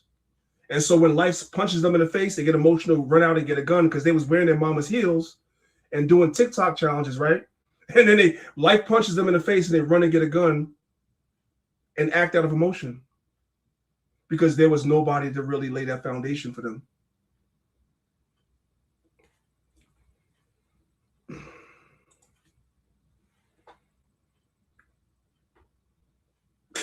It's my take that one of the many of the lowlives that is allowed to run in and out of her house and pounce atop of her throughout the month is the reason that this young boy is the way he is. And this is sad. I'm going to move on because I have a lot to show. Let's go to 2 Corinthians chapter 4, verse 16 through 17. It says, "For which cause we faint not." It means don't give up. "But though our outward man perish, yet the inward man is renewed day by day. For our light affliction, which is but for a moment, worketh us a far more exceeding eternal weight of glory." So you never give up, right? So this is a 7-year-old with his father. His father is teaching him not to faint. Don't give up. You understand? You ready? What is it? Easy work. What is it? Easy work. What is it? Easy work. What is it? Easy work. 4, go. Ah, what is it? Easy work. What is it? Easy work. There you go. Go. Come on. What is it? Easy work. What is it? Come on. Easy work. What is it? Easy work. What is it? We got a couple more. Come on, put it. What is it? Easy work. What is it? Come on, 2 more. Come on, 1 more. Easy work. Oh, give me 1 more. 1 more. 1 more. Show him. Ah, yeah. Good work. I love it. Let's move on. You understand? Now, I showed y'all a lot about the sons. We got to talk about the daughters too, because they're important. This is Proverbs 23, verse 24. It says, "The father of the righteous shall greatly rejoice, and he that begetteth a wise child shall have joy of him." Again, we're talking about girls too. This is a generic masculine. So this guy has a series of videos on TikTok where he has conversations with his daughter. She's 2 years old. So apparently she was throwing a tantrum because she didn't get her way. So this is the conversation that he has, telling her about controlling her anger. And she's only 2, but she understands because she's responding. Watch the video. You know what y'all talk about? Yeah. What? Not getting what you want when you want it. Okay? When you don't get what you want when you want it, that don't mean you can act like that. Okay? You continue to be nice, polite, and mature. Okay? Did you drink my latte? You didn't drink my latte? Yeah. I'll pick a song and you pick a song. Okay. Don't knock this over, okay? Remember I sang this song to you when you were taking a bath? So it's a balance you know of. what I'm talking about? So it's a balance of correcting her, but at the same time being patient with her too. She's only 2. So like the Sahab said before, you give her the correction, right? You tell her where she went wrong, and then you get back to the good part with your children. That's what it's about. You have real talk with your children, not baby talk. You know what we talking about today? What? Always remember, I never want you to get small in tough times, okay? When things get hard, I don't want you to shy away from it. I want you to stand tall, learn from it. Everything in life can be hard, but as long as you never give up, you give yourself a chance, okay? I want you to always remember that, okay? High five.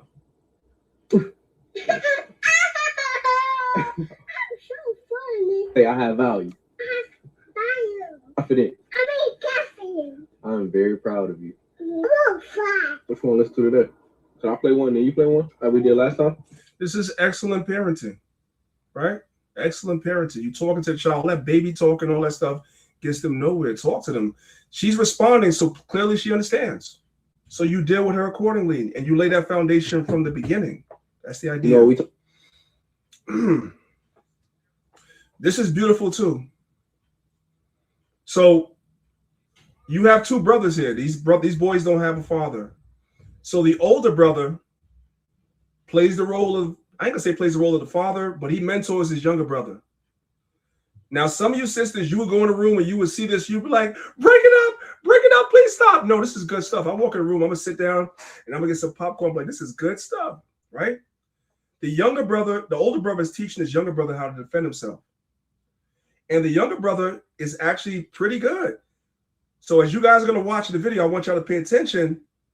The older brother throws a punch. Now he's kind of playing with his younger brother. He's not really going full with the brother, but he throws a punch and the younger brother is able to slip it. If you know about boxing, he was able to slip the punch and he starts bragging. Like, you saw the way I slipped that, right? You saw the way I slipped that. He's teaching his brother to defend himself. This is good stuff. This is manhood. This is love. He loves his little brother. This is what men do. Love don't look the way people say it's supposed to look. This sort of thing is called toxic. It's not. If you understand the existence of a man and what a man goes through in life from the time of a child through elementary school, through high school, and the threat of violence is always present, you would never look at this as toxic. Let's play the video. You know this is my hand, right? You know this is my hand, right? I love you. Now that was good. He did slip that punch. I'll play it again. But I know the mama, some of you women would have ran in like, break it up. This is good stuff. He ate the second one though, but it's all good. He ate it like a champ. Yeah, like I said, the little bear is nice. I ain't gonna hold you. I'm gonna play the video. I'm not gonna stop it. I keep stopping. I'm not gonna stop it. Little man is actually pretty nice. I don't think anybody in the school gonna want no smoke. I'm saying. You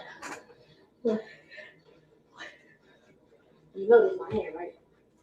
You know this is my hand, right? I love you. Look at that slip. Boy, I know you saw that. I couldn't put it. I'm gonna stop saying it. No. Oh, me, come on. You don't know why you're come on. Come on. No. Come on, Dad. This is good stuff, man.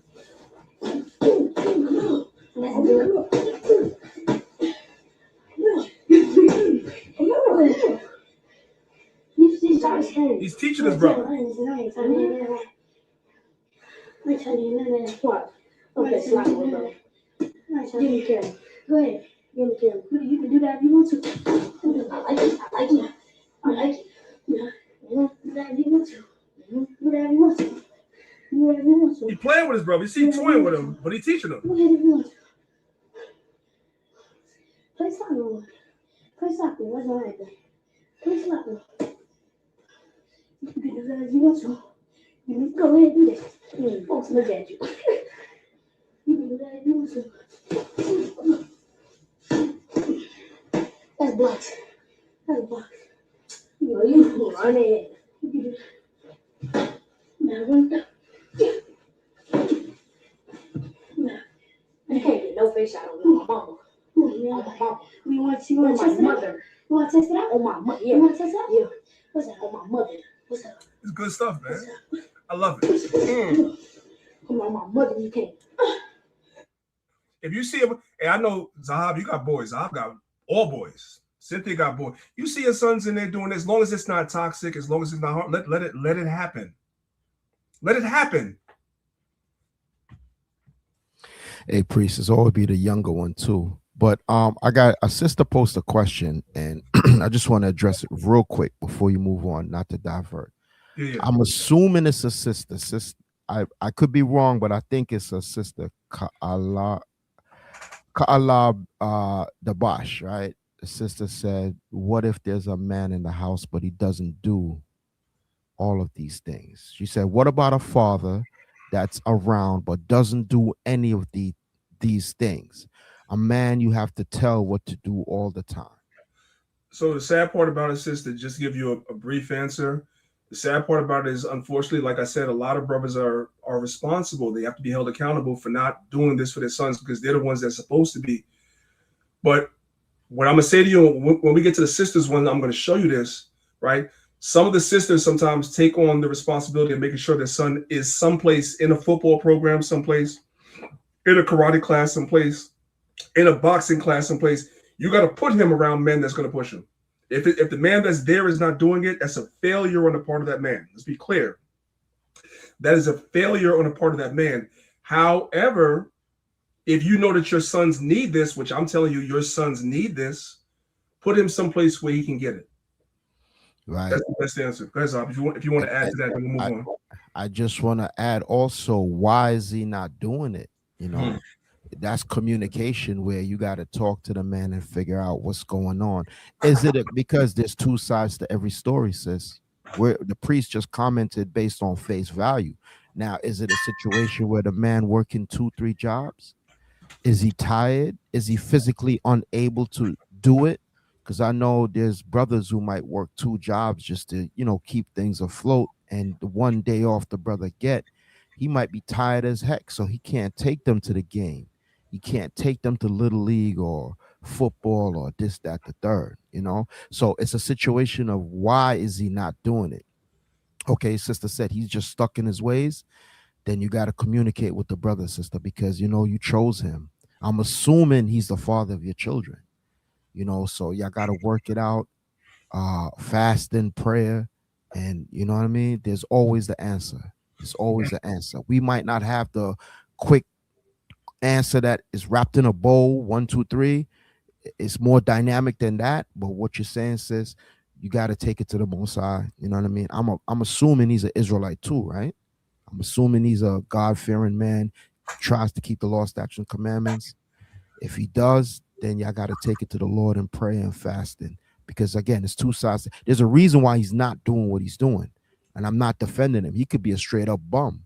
But at the same time, it could be other external forces too. We don't know. And I'll land right there. And until he gets to the point where he's doing this for his children, put your children in some. Get them involved in some activities where they're around respectable male figures that you respect, that you can trust. Get them around, get your children around those people, and unfortunately have them do the job that their father is supposed to do. That's the only other option until he gets his act together. Because boys need this. The ones that don't have this are the ones that's getting bullied in school. I'm telling you. I'm telling you. Daughters need it too. This is the part that they don't see. When you look at the Williams sisters, the ones that became great tennis players, right? Legendary tennis players.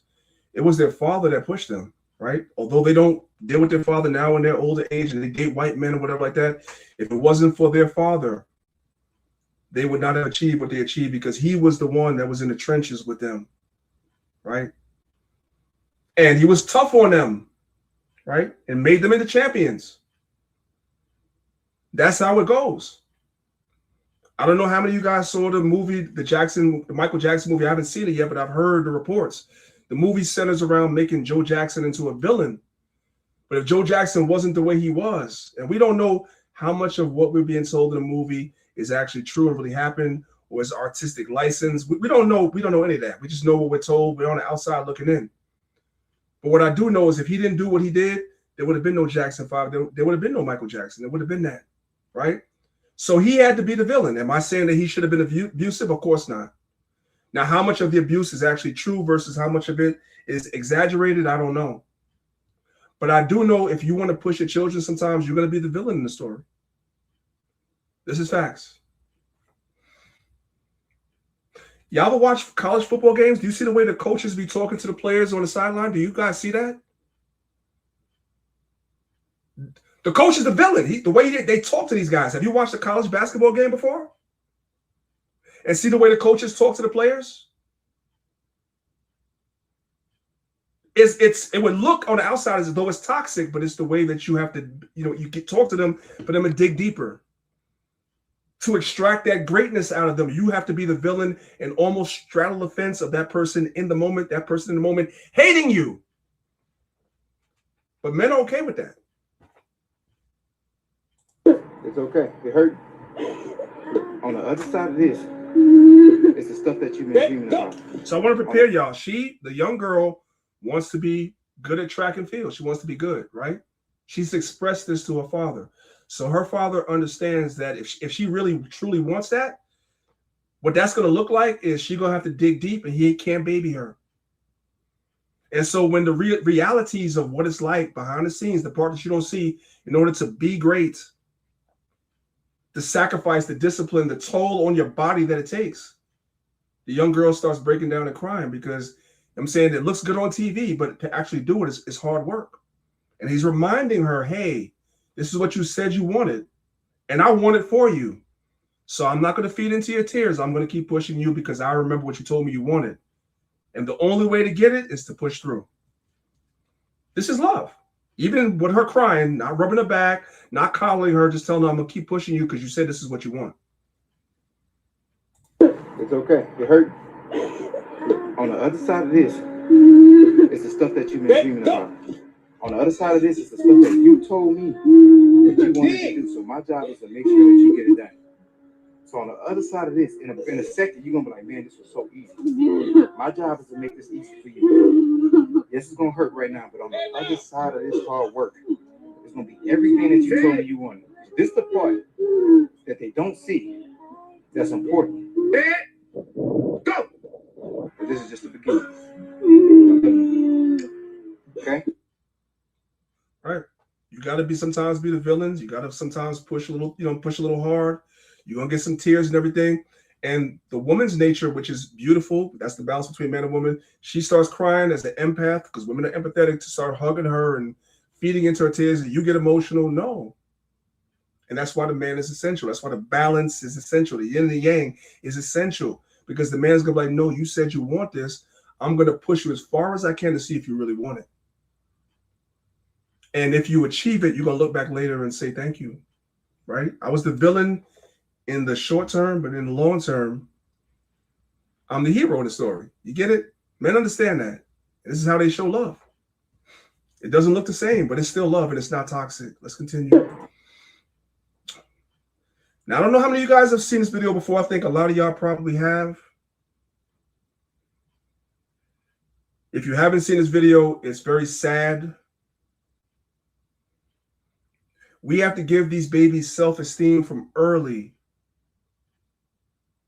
Yes, ladies, yes, sisters, you telling your daughters that they're beautiful and everything is a wonderful thing, but it hits different when it's a father telling her that. It hits different when it's a father telling her that. Have you guys seen this video before? So this baby was taken to a hairstylist. I don't know if it's the mother or the father or both that took her to a hairstylist. And the baby looked at the camera and said, I'm ugly. Somebody been telling this baby that she's ugly. Somebody's been telling her she's ugly. And she don't look more than 5 or 6 to me. At 5 or 6 years old, she has internalized that she's ugly. She's internalized that, y'all. She believes it. Let's watch the video. Like I'm so ugly. What? Don't say that. Don't say that. Don't say that. You are so pretty. You all shut up. Go in the room. When you look at yourself, you're supposed to say, I'm so pretty. You are so pretty. Do you hear me? You got the prettiest little dimples. You are too cute.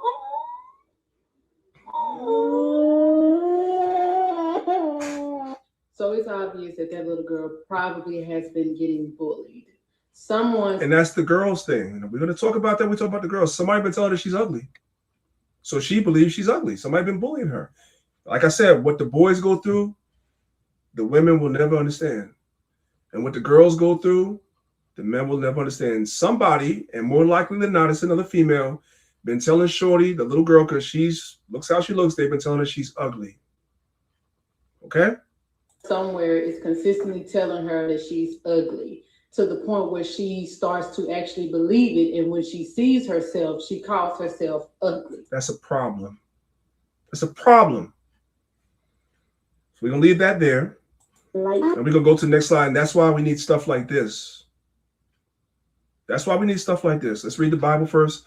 This is Psalms 144, verses 9 through 12. It says, I will sing a new song unto thee, O God, upon a psaltery, and an instrument of 10 strings will I sing praises unto thee.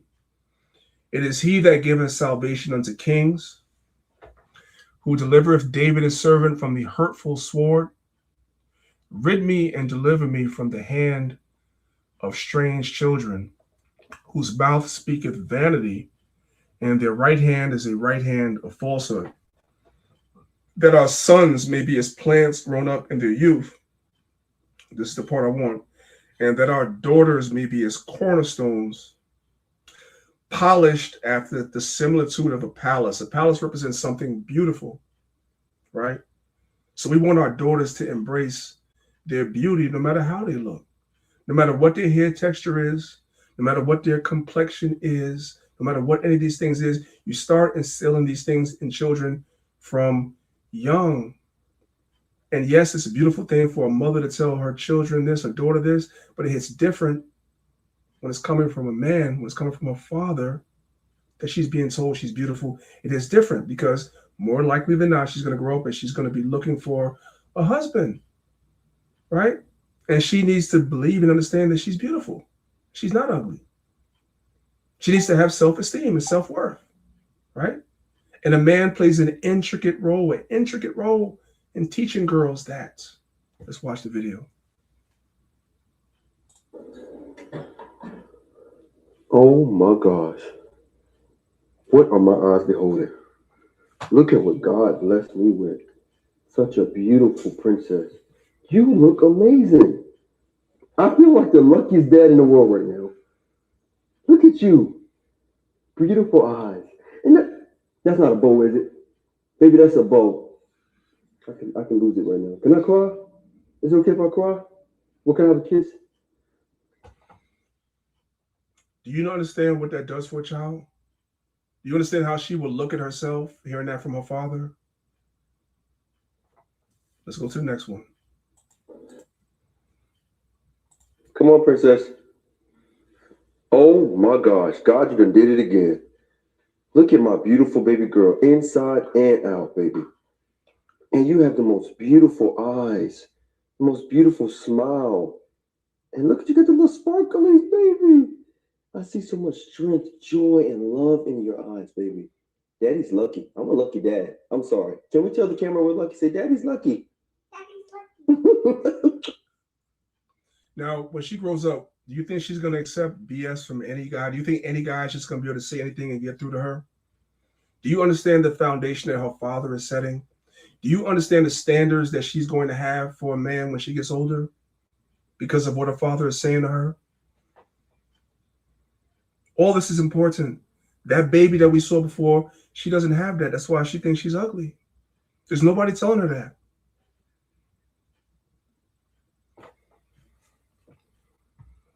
Let's move on. Come on, and we got to teach children not to be bullies. So this young lady came on stage and the audience was bullying her. So the man had to step in and say something to the audience about bullying her and how he don't respect bullies. Let's watch the video. How you doing? You good? No, I'm proud of you, right? It's okay.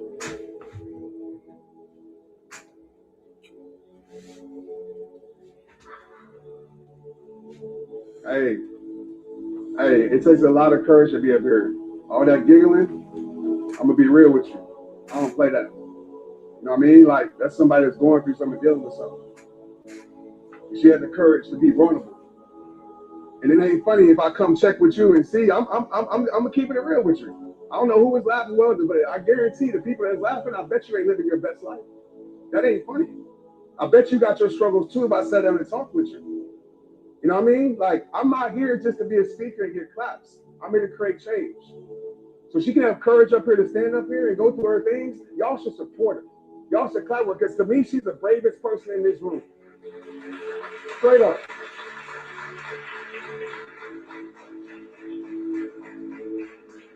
I got you. All right? I love y'all, man. I do. I promise you, I love each and every one of y'all. But this is something I don't play with, because I've lost too many people to depression, man. You know what I mean? I really lost people in real life.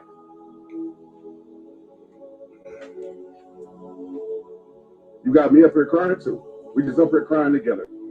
Let them judge us, right? We're gonna give them something great to judge.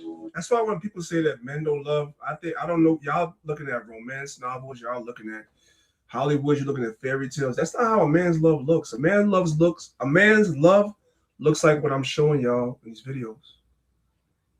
It's that underappreciated, underrated, misunderstood. Nobody really is trying to take time to understand that a man shows love in a different way. And it looks like what I've been showing y'all. Hi. This is Sirach 42, verse 9. It says, the father waketh for the daughter when no man knoweth, and the care for her taketh away sleep. Fathers lose sleep over their daughters. When she is young, lest she pass away the flower of her age, and being married, lest she should be hated. Let's watch the video. Never disrespect. Men. Never call a man Names. If a man disrespect you, Remove myself from the situation.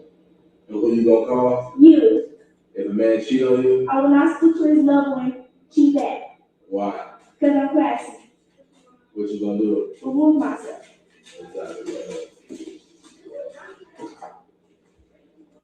That's beautiful. That's beautiful, priest. And I like what he's telling the sister, remove herself. You know what I mean? So she don't have to deal with certain things. And this is like, you know, obviously they're not following the commandments, but there is righteousness in what they're teaching. You know what I mean? So especially for the young daughters, man, because psychologically coming up, it's messed up, man, because you see a lot of stories where, you know, sisters, they stay in toxic relationships and stuff like that. It's just so sad. They do, I hate to say it, they do everything but leave, right? They in a bad situation and they key the man's car, they burn down the house, they do everything but leave. You know what I'm saying? So you teaching the young sister coming up, hey, don't deal with certain things. Therefore, at the proven stage, before she even mess with anybody, she could spot a bum or a toxic dude a mile away. You see what I'm saying, priest? Instilling that in a young girl, a young princess, she has that within her now. When it's time for her to choose if she wants a partner and be with somebody, she could see and spot the red flags, and then she could be like, okay, now I'm good now, before it gets to the point where, good Lord, you know, she slept with this one, and baby daddy number one, he was wicked, I left, and baby daddy number two, he was just as we got to break the cycle, man. But this is beautiful here. All praises. So for 2 hours, we've watched a lot of videos. When y'all go to social media, you hear people say there's no good men anymore. You guys been watching 2 hours worth of good men in every video. There's good men everywhere. That trope is fake. It's fake. There's good men everywhere. You just have to we all have to make better choices. As men, there's good women everywhere. You just have to make the right choices. And as women, there's good men everywhere. You just got to make the right choices. You just got to take your time and make the right choices. She's going to make the right choices because she's being taught how to vet what to do. Because there's a present man, and she can learn about men better from a man than she could from a woman. Just like in Proverbs 31, the best advice that Lemuel could get was from his mother. About a woman knows a woman, right? And a man knows men. So who better to teach a son about what women are and what a good woman is than his mother? And who better to teach a daughter what a good man is than a father? This is good stuff. There's good men everywhere. That trope is fake. Here goes some more good brothers. This is Proverbs 15, verse 1. It says, a soft answer turneth away wrath, but grievous words stir up anger. The tongue of the wise useth knowledge aright, but the mouth of fools poureth out foolishness. Now, I have done this. You know what I'm saying? That sometimes I'll sit around and I'm bored, and I'll pick up my phone, I'll go to TikTok, and I'll go down the rabbit hole of watching the body cam videos of police officers making traffic stops, right? And it'd be the black people. I'm just gonna say this, it'd be us, it'd be the black people. That's all I'm gonna say, right? And as black men, we got to teach the boys, you are a target. You don't get to act out even the way our sisters act out, because in the videos or the body cam videos, the sisters be crashing out. But as a man, you don't get to have that luxury. You just don't. So you teach the boys from young what not to do. So these brothers got a group of young men. They hire some police officers, and they're doing a fake traffic stop, and they're showing what the young men what not to do if you get pulled over. It doesn't mean that the police were not wrong for pulling you over. It doesn't mean that they didn't have probable cause. All that could be true. But you black, right? So you already guilty. You already probably doing something wrong, whatever, in their mind. So you have to, sometimes you can avoid a toxic situation. You could avoid a situation that could escalate, maybe get you killed with a soft answer, even though you're right. You got to teach the kids this. This is good stuff that these brothers are doing. Let's watch the video. Yo. I ain't got to roll my window down. Yes, sir. Did you roll your window down for me? I don't have to. Okay, so you ain't gonna roll your window down. You got the driver's license? I do. Yep. Mr. Brown, 6 lane. That's what they say on the license, man. I put you up to speed, man. You doing 70 and 55. Why you going so fast? Man, you ain't got nothing better to do. I was speeding. Somebody out here done got killed and everything. What I mean, what's up? Well, that's what you need to be worried about. All these folk around here dying all the time. Bro, I'm just chilling, bro. I'm good. I ain't got to step out the car. Why am I stepping out the car? Because right now you're dealing with hostile. I can't see inside the vehicle for one right there. You won't even cooperate. All right, I'll let the window down. Nah, you just said you can't see inside the car. Man, y'all always trying to do something for folk, man. Why I got to step out the car? Man, come on, bro. Come on, y'all, man. Y'all, police brutality. Police brutality. Police brutality, y'all. Man, come on, man. Man, y'all said I was speeding. Now I'm about to go. That's for what, bro?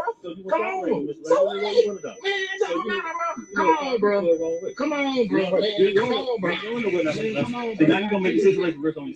So talk to me. What's all that? What's the first thing I did?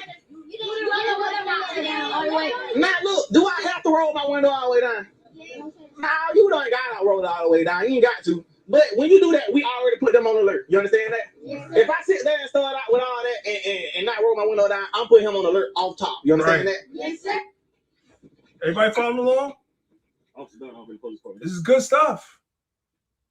A lot of people get into the nuances of, well, I didn't do nothing. What we know, but you black. You're a black man, so you already put the guy on alert. He could have been having already a bad day. Forget about if it's Esau. Forget about if it's Esau. That's even worse.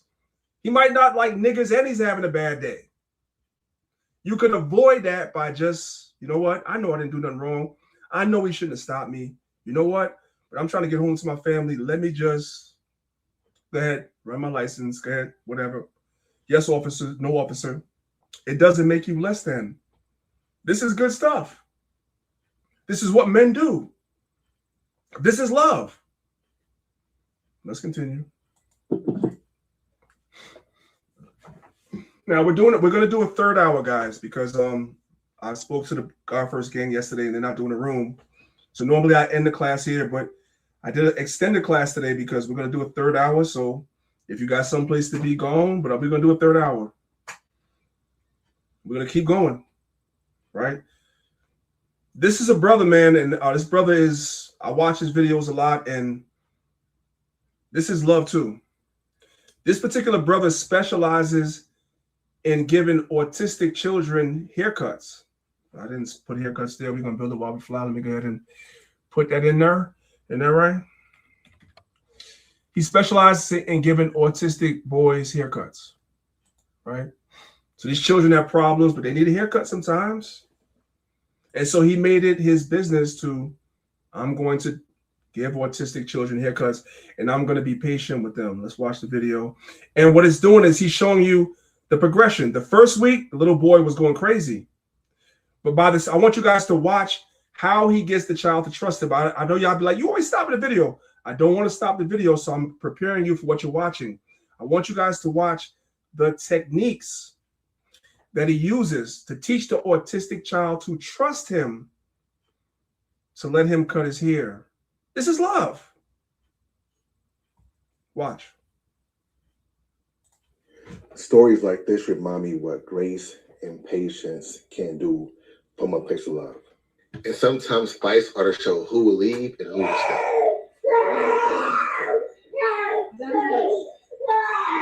Perfect. Perfect. See? 1, Watch 2, the progression. 3. Now he's not fighting. 4, 5. You did it. See what I'm saying? You did a good job. Thank you. Good job.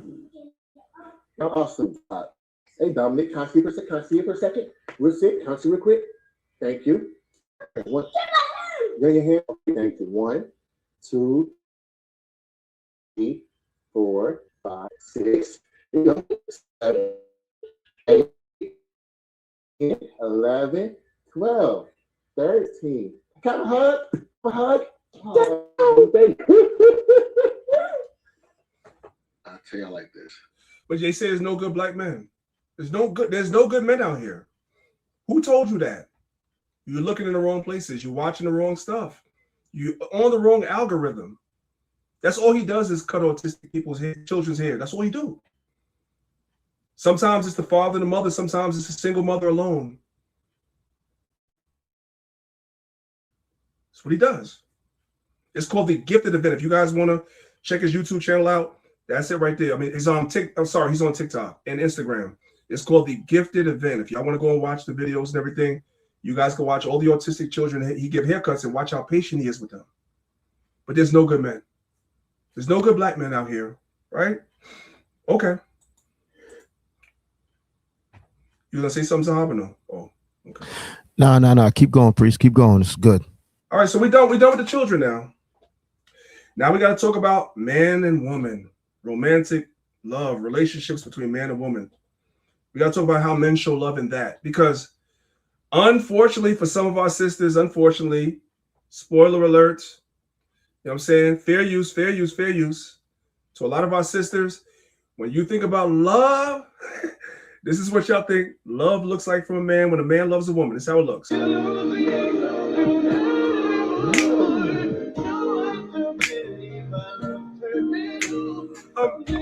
on my knees, begging you, please.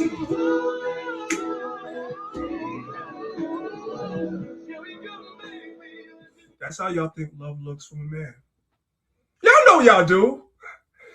I mean, you could play the music. Yeah, I don't know about getting all animated like that. But that's how they were bro. conditioned to think that that's how, if a man is not doing that, he don't love you. I'm here to tell you, absolutely not. This is the book of Sirach, chapter 4, verse 29. This is what it says. It says, be not hasty in thy tongue. Watch this. And in thy deeds slack and remiss. A lot of these guys are hasty in their tongue. They will sit here and sing you guys a bunch of love songs. All these artists will sing you a bunch of love songs. Don't you know all these artists that sang these love songs was running through women? They weren't committed to none of them. They were running through women. They were hasty in their tongue. They had all the right words, right? But they really didn't mean it. Once they got what they wanted, they were gone. Their deeds were slack and remiss. But convinced you through their tongue, through their singing. There you hasty with the tongue. Come on with it. Yeah. Down on my knees, begging you, please. They're hasty with the tongue. He sang the underwears off of them. Yes. Yes. So if for a lot of our women, I ain't gonna say our sisters in the truth, if your man is not loving you like this, you say he don't love you. So let me help y'all out. Let me help y'all out. So, This is how love really looks. And y'all sisters are not going to like it. So here we have an image. The brother is telling his wife, hey, your homegirl over there in the living room, stop hanging out with her. Hey, sisters, if your husband told you to stop hanging out with a friend of yours, would you do it? Or would you say you're controlling? You're controlling. This right here, him telling her not to hang out with her. Look how she's dressed. Look how she carries herself. That is love. It wasn't that singing stuff we saw before. That is love. You just don't know what a love from a man looks like. It looks like him seeing that you in the wrong company. But you don't get it though. I think it's just the man talking. So let me go. Let's read the scriptures. Well, first let's hear what the sister has to say, then we'll read the scriptures. Listen. So I remember I had met this girl and we had started hanging out heavy and we became really good. Also, we were really friendly with one another. I don't want to say friends, but I'll say we were really friendly. So we were hanging out a lot and then I had a party at my house and I invited her. And then after that party, my husband said to me, don't bring that woman to this house again. And I was like, why? Did something happen? And he was like, no, nothing happened. Leave that woman where she is. Don't bring her back to the house. Hey, Salakia priest. And I was, it was okay. You're not sharing. And I never invited her. Yeah, I am. I didn't. Maybe something on my end. I don't know. I didn't come out. Let me hold on and make sure. Yeah, I didn't come out. I was in a. Hold on a second. Yeah. Let me make sure. You guys in the chat, just let me know. I'm gonna come over to the chat. I'll stop sharing for 1 second, but everybody should have saw that because I wasn't doing anything different. So I'll stop sharing. Kind of the one. All right. Were you guys able to see that? Come to the chat. Were you guys able to see that? You guys did not see the video. Okay. I said people are here saying I was not sharing, they couldn't see it. Okay. So we're gonna come on back, isn't that right? We're gonna come on back. And we're gonna start from where we were. Okay. Y'all said I wasn't sharing, isn't that right? All right. Y'all can see it now? We can hear it. Can y'all see it? Can y'all see it? Sahab, do you see it? I'm asking you. I see it. I'm just waiting for the chat. Yeah, sister said Okay. yes, can see now. Yes. All right now. So I want to know how many of you sisters would do what she did, because she's like, her husband told her something. The world would say it's controlling. Let's see. Let's play the video. Hopefully you guys can hear it. So I remember I had met this girl and we had started hanging out heavy and we became really good. Also, we were really friendly with one another. I don't want to say friends, but I'll say we were really friendly. So we were hanging out a lot and then I had a party at my house and I invited her. And then after that party, my husband said to me, don't bring that woman to this house again. And I was like, why? Did something happen? And he was like, no, nothing happened. Leave that woman where she is. Don't bring her back to this house. And all I said was okay. And I never invited her again. And as a matter of fact, we kind of stopped hanging out on that level. Now, I could have probed a little bit. I could have asked more questions. But I know my husband. And my husband is not controlling. He's protective. And there's a difference. Now, I don't know what happened. I didn't ask questions because you know what? It don't even matter. Something happened and it made my husband very uncomfortable. And that's all I need to know. So if your husband tell you to not to bring another woman around him again, you listen to him. Period. Most women would call that controlling. But that's love. This is 1 Peter 3, verse 7. Likewise, ye husbands, dwell with them according to knowledge. The man had discernment. There was something about that woman. The man said, she can't be around my wife. She's not allowed to be around her. That controlling, but that's what it looked like. And a lot of women that are in the world that are with men that say that to them, deem it, because they're parrots, they listen to what everybody else says, they deem that controlling. That's a man loving you. You want a man to be the men think to you. That's not how you look. This is how love looks. That woman that's in your presence is not worthy of your presence. Stop hanging around her. That's how love really looks. That's what today's class is about. When a man loves, this is what it looks like. It looks like hey, you my wife, there's certain people that don't deserve to be in your presence. The world will tell you that's toxic. It's not toxic. And she's a unicorn because she's not in the truth like you sisters. She's a unicorn, somebody in the world that understands that. She understands that she's husband. That's what a man's love looks like. When you say you want a man to protect you, everybody always jumps to the violent part. No, this is protection. He's protecting his wife from a woman who deserves my presence. All praise to the Most High for that. Let's move on. So I remember. This is Ephesians chapter 5, verses 22. Let me fix this, and to 24. And it says, wives, submit yourselves unto your own husbands as unto the Lord. For the husband is the head of the wife, even as Christ is the head of the church, and he is the Savior of the body. Therefore, as the church is subject unto Christ, so let the wives be to their own husbands in everything. If your husband is telling you something, it's probably to protect you. So I want you guys to understand there's a difference between being protective and being possessive. Some people can't understand the difference. You think a man telling you something is him being possessive, when in actuality, it's a man being protective, which is his job. The man who loves you wants to protect you. He does not want you in harm's way. He wants to make sure you're good, you're safe, all right? He cares about your well-being. The man who is possessive is trying to control you. He is trying to dictate your actions and moves. He is trying to block other people from coming into your life that could pull you in a direction that he doesn't want. And what I mean by that is maybe it's your friends and family who know damn well he's not good for you. So he wants to pull you away from that. He wants to pull you away from influences that will undermine his control. So there's a difference between being protective and being possessive, and you have to understand the difference. You have to be, as a woman, able to spot the difference. Sometimes a man telling you something is not him being possessive, but it's him being protective, which is his job, which is his nature. Let's listen to her. Baby, that man is not trying to control you. He's trying to protect you. He's a man who said he cares about you, and he cares about what happens to you. And a man that's about his word, that means more than just somebody else trying to do something to harm you. That means when you try to harm yourself. You know, when you're out there making yourself look bad. And what you were doing qualified as exactly that. Any real man of character would have stepped to you, just like he did. He wasn't disrespectful. He just let you know how he felt about it. Now, you need to make up your mind what you want.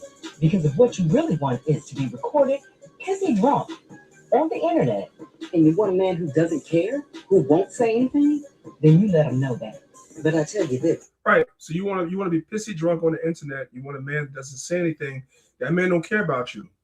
You want to walk out the house in an outfit showing all your private parts, and you want a man that doesn't say anything. That you don't want a man to, don't say you want a protector, because a protector is going to tell you not to do those things, not to put yourself in those positions. You have women that will say that they want a protector until the man tries to protect and does his job, because he understands male nature. He understands those things, so he tries to tell you that, and you mask it as control.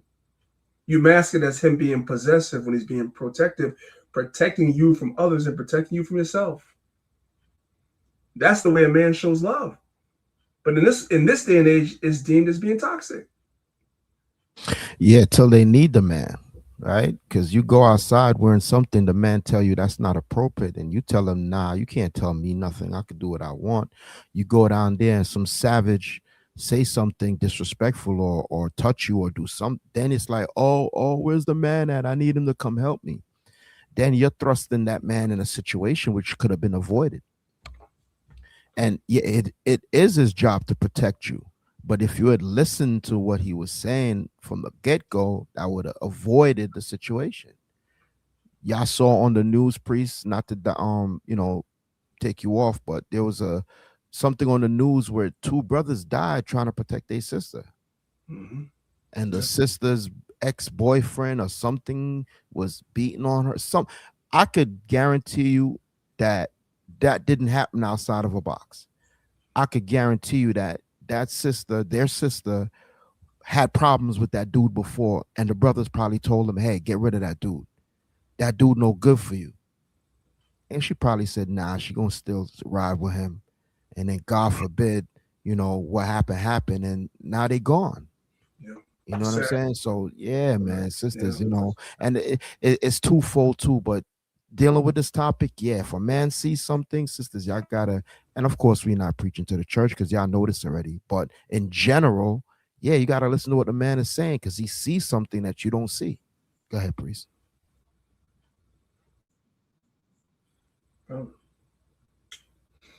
Let's move on, y'all. Okay. David. All right, let's move on.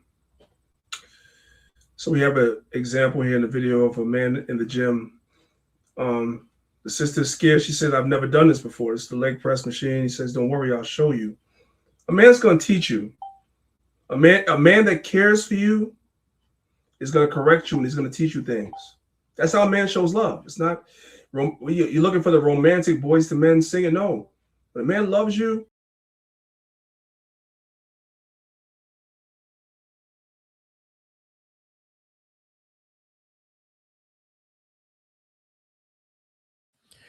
Priest, you there? Slack your brothers and sisters. It looked like Priest fell out. Give him a minute. He'll get back in.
All right, Priest, you there?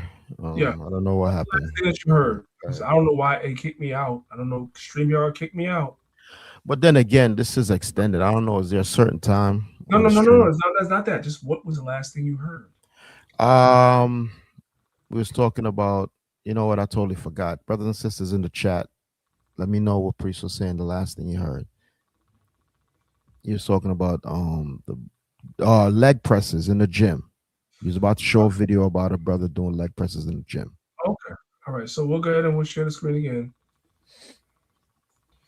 It's all good. All right. Technical difficulties happen. It's all good. You were starting to go right in the back. Matrix too, so it could have been that connection wise. Yeah, I get it. All right. All right, Yeah, well, y'all. So we're going to come back to where we were. Gone. Huh? All right. No, go ahead. So go ahead. hopefully you guys can see the screen.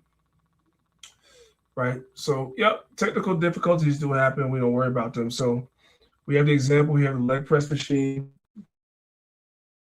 You're teaching the sister something and she's a little scared. She doesn't know something that she's never done before. It's outside of her comfort zone, right? So we read Proverbs 27, verse 6. Faithful are the wounds of a friend. Because somebody that's a friend of yours, and this goes even into relationships, somebody that loves you is going to correct you and tell you things that may be uncomfortable for you, and that's okay. But the kisses of an enemy are deceitful. Somebody that always tells you you're always right, everything is always right, is not a friend of yours. They don't never tell you the truth. That's not a friend of yours. Be honest with people. Since we're speaking about men, if a man really cares about you, he's going to correct you. Check it out. Listen, ladies, a man telling you the truth is not bashing. You have to, if you are a feminine woman with a man who cares We got to go back and watch it again because that word is very popular nowadays. When you tell a woman the truth, she says, you're bashing me. That's a lie. The Bible teaches faithful are the wounds of a friend. If a man is correcting you, that he's not bad, especially if a man tells you he loves you and he corrects you, he's not bashing you. We don't care what the internet says. That's the man that loves you. A man that don't love you will never tell you you're wrong. He just tell you you're right all the time. He don't really give a damn about you at all. Listen, ladies, a man telling you the truth is not bashing. You have to, if you are a feminine woman with a man who cares about you, whether this is your husband, your brother, your father, criticism is not an attack. Men only correct something they care about. If a man doesn't offer you perspective and direction, he does not care about you. So all of you ladies who think that these men in your inbox calling you beautiful and hey queen, they're only interested in getting what they want from you. There's no investment there. Real men who care about, when I say real men, I'm talking about mature men who have grown into themselves. We invest in what we care about. Men invest in what they care about. Men correct and criticize what they care about. If you're with somebody that never tells you anything that to make you better, they don't care about you. I just need for you sisters to understand that. That's how love looks in a man. Proverbs 4, verse 11 through 13. I have taught thee in the way of wisdom. I have led thee in right paths. When thou goest, thy steps shall not be straitened, and when thou runnest, thou shalt not stumble. Take fast hold of instruction. Let her not go, and keep her, for she is thy life. Instruction is life. A man that teaches you is a man that loves you. This is what the sister is going to tell you, because we heard a man say it. Let's hear from a woman. Hey, I saw a post that said, and a man who teaches you is a man that loves you. And baby, that's a real good word. That's how you know that you got you a real one. You got you a real man. A man that comes into your life and teaches you something. He wants to put you on game. He wants you to learn something from him all the time. He knows a little bit more than you in certain areas. You got you a good man. You got you a real man. A man who's coming into your life and he's not teaching you anything. He's not putting you on anything. He's not putting you on game. He doesn't want you to learn new things. You can do bad all by yourself. But when a man comes in and he like putting you onto things, he wants you to learn these things because he knows that you don't know these things yet. He knows that you're not hip to these things yet. He knows that you never had a man to come in and teach you these things, and he enjoyed teaching you. He doesn't get annoyed because you don't know it. A man who wants to be called on, a man who wants to teach, a man who wants to love, a man who wants to provide, a man who wants to show up. Maybe that's how you know you got you a real man, okay? Okay. All right. I ain't going to add to that. That speaks for itself. Let's move on. This is Proverbs 22, verse 3. A prudent man foreseeth the evil and hideth himself, but the simple pass on and are punished. No man will give you, this is what the caption says, no man will give you more advice. For you sisters, listen to this, you're looking for a husband. No man will give you more advice. In other words, foreseeing the evil than a man who wants you to be his wife. You look at that, he's trying to control me. No, he's telling you something because he wants to protect you. Even before, this goes into not just when he's married to you, y'all already married, but a man that wants to be married to you will protect you even before y'all are married. Let me let a woman tell you, because y'all think it's just the men. Let me let a woman tell you. No one will give you more advice than the man who wants you to be his wife. When a man is serious about you, there are signs. And one of the biggest signs is the way he advises you. He looks out for you. And a lot of women miss that because they think it's control. It's not. It's guidance. It is him paying attention and looking out for your future. He will tell you things like, babe, don't spend that right now. Save it. Or before you make that move, look at it from this angle, from this direction. Or you should look into this opportunity. Even the small things you'll find annoying, like, babe, what's your sugar intake? Now, depending on how you receive it, it can feel like he's trying to control you, but slow down. Because a lot of times that is not control, that is foresight. But a lot of people can't see. That's how a man shows love. And nobody is telling the majority of our sisters in the world that's what love looks like. They think love looks like singing that Boyz II Men song we saw earlier. That's not what love looks like. It looks like this. He's giving you advice. That type of love gonna make it in these coming times, priest. That type of love, because if she heeds to the husband, and if the husband is like, hey, you spending too much at Starbucks, hey, you doing too much of this, or hey, let's look into this, let's see how we could focus on this for the benefit of the family or whatever. Those type of women, or that type of man-woman dynamic, that type of relationship, that's gonna make it, man. Because when what hit the fan, and the man is like, okay, here's the plan, we going over here, it won't be, well, why are we going over there, and why we don't go? You see what I'm saying? So we rehearse the righteous acts, man. That type of relationship, if we could get it, that would be a beautiful thing, because y'all in unison, lockstep. You ain't got to be perfect every single thing, but at least for the major part, y'all in tune. Okay. All right. Now let's hear from men. We heard from a woman. Let's hear from a man. It's the same thing. Some people understand this, and some people never understand this, which is why they can never find a good relationship, because they don't understand what love really looks like. Seen a video on here and they said, no man will give you more advice than a man who want to make you his wife. I agree 100%, because when you messing with a man that want to be with you for the rest of his life, for the most part, he gonna try to teach you everything he know. If he feel like it's something you lacking in, he gonna try to teach you everything you know. He gonna try to give you all the game that somebody has ever given to him, everything he's ever learned or been a sponge to. He gonna try to make sure that you on a straight path, that you know everything going on around you, that you keep bullshit people from around you. That man gonna want the best of you. That man gonna try to give you every piece of knowledge that God has given him to you. And sometimes it could be overwhelming, because you'll feel like, oh, he's coming at me like a dad, or oh, it's not that, he just loves you, and he wants you to know everything he knows. He wants you to learn everything He said a lot of you women gonna look as though the man is treating you like he's your father. That's what he's supposed to do. That's that. Believe it or not, that's what he's supposed to. That's how it's supposed to feel. When a man really loves you, that's how you're gonna feel. You're gonna feel like as though it's. Remember the earlier videos when the fathers were dealing with their children, the sons and the daughters? A man that loves you, that's how it's going to feel. And watch this. Wait till we do the one with the women. Hey, brothers, when a woman loves you, she acts like your mother.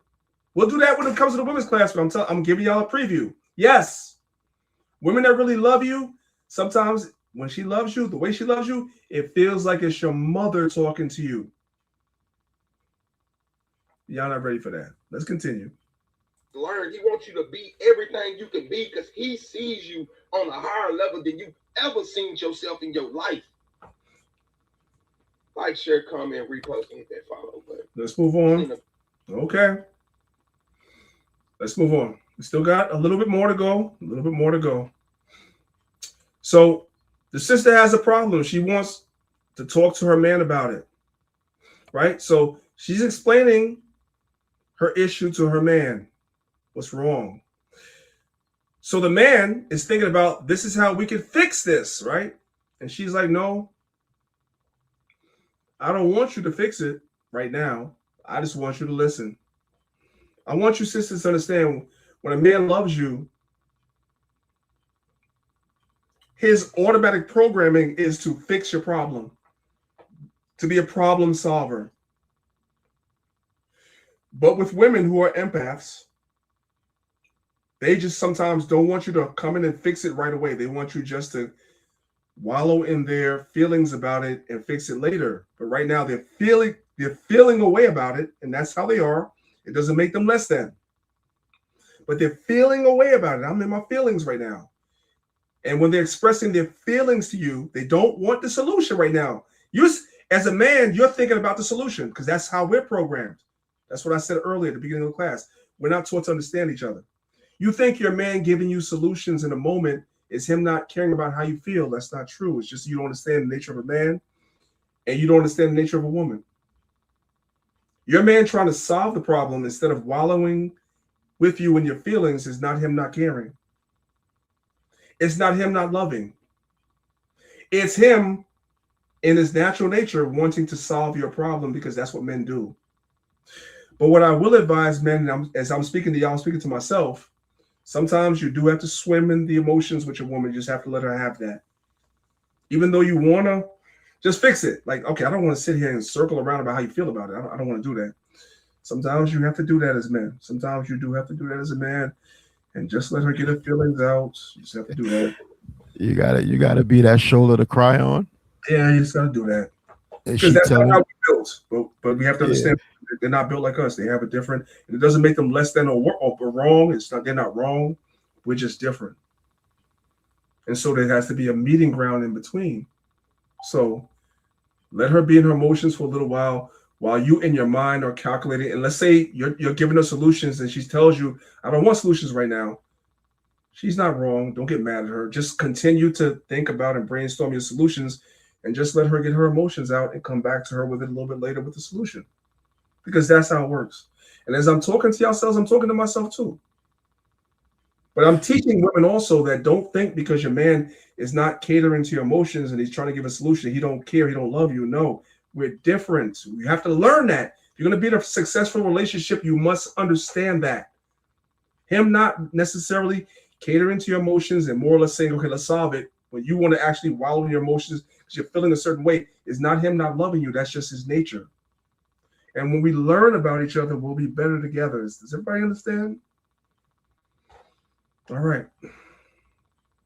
That's what he's doing. He wants to fix it. He don't really want to hear what's going on. She's like, no, I just want you to listen. I want you to swim in my emotions with me.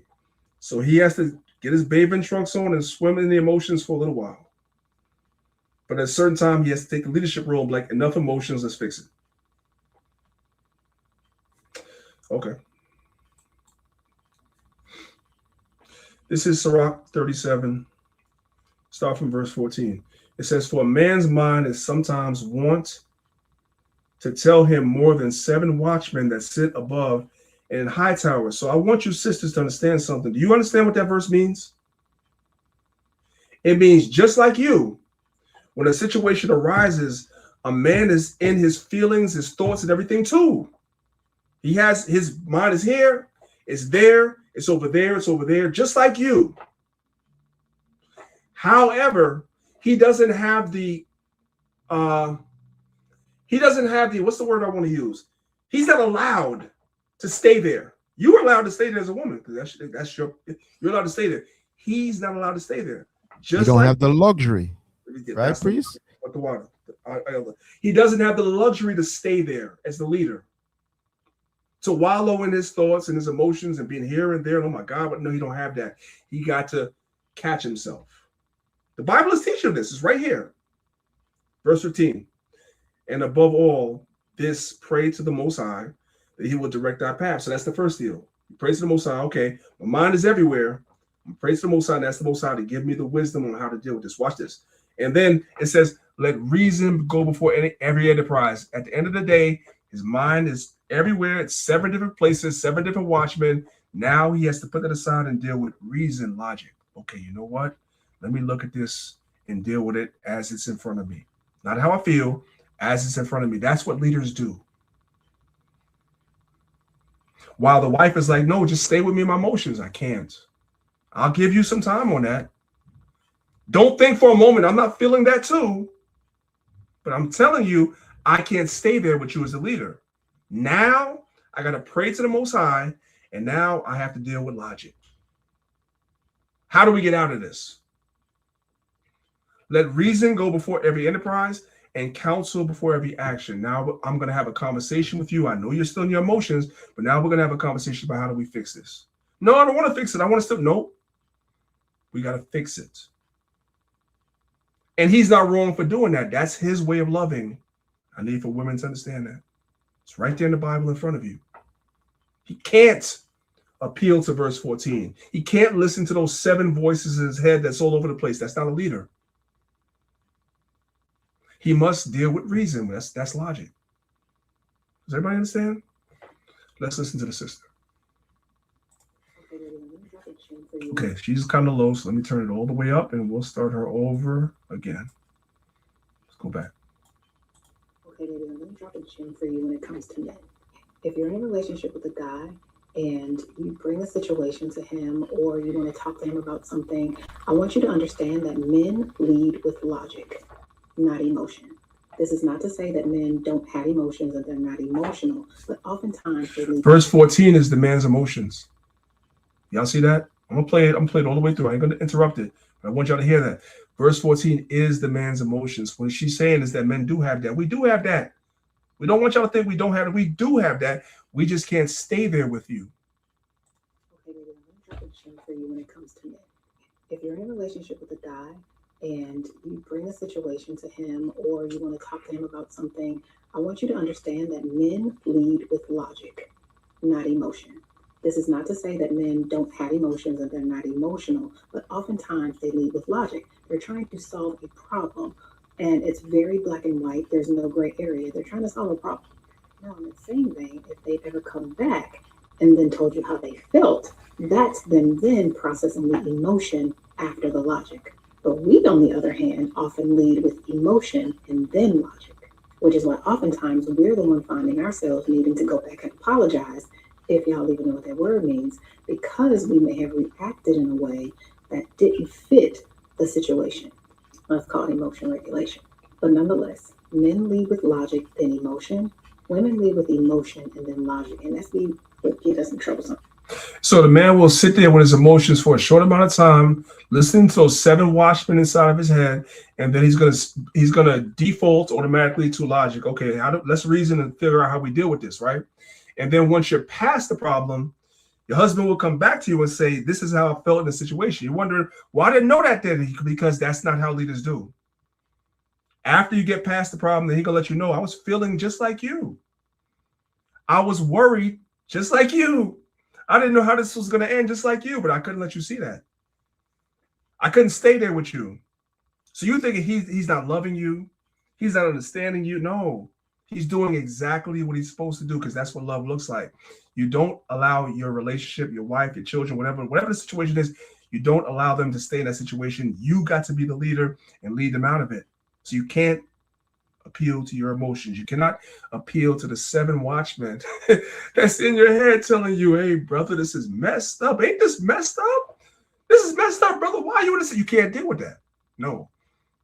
You have to figure out how to get out of it. Let's go to the next one. For the man who loves through logic, I see you.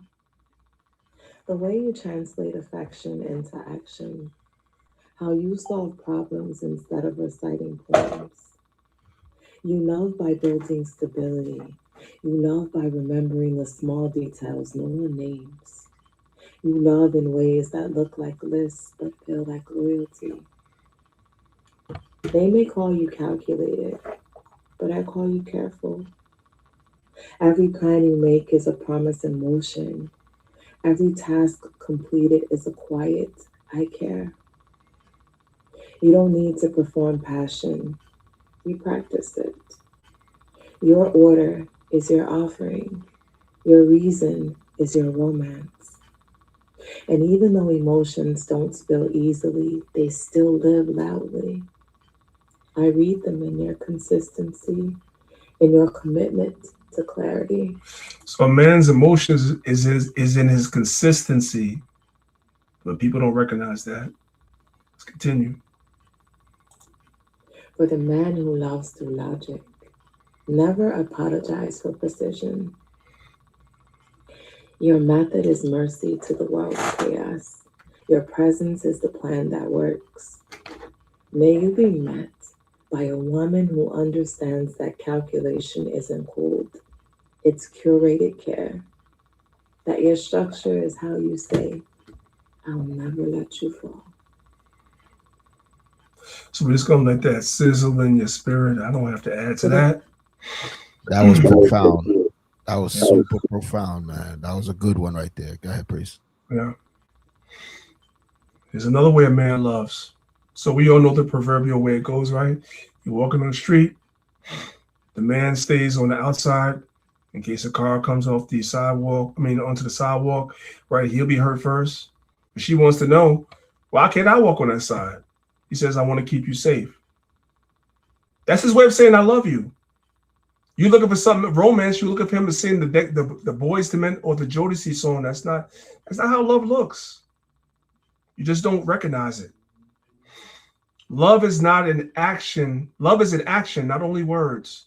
1 John 3:18, my little children, let us not love in word, neither in tongue, but in deeds. That's an action word, and in truth. Listen, not every man. The silent ways men show love. You're looking for the romantic ways. You're looking for him to sing you an R&B ballad. But there are silent ways a man shows love. And most people don't recognize it because they don't understand, man. We're taught not to understand each other.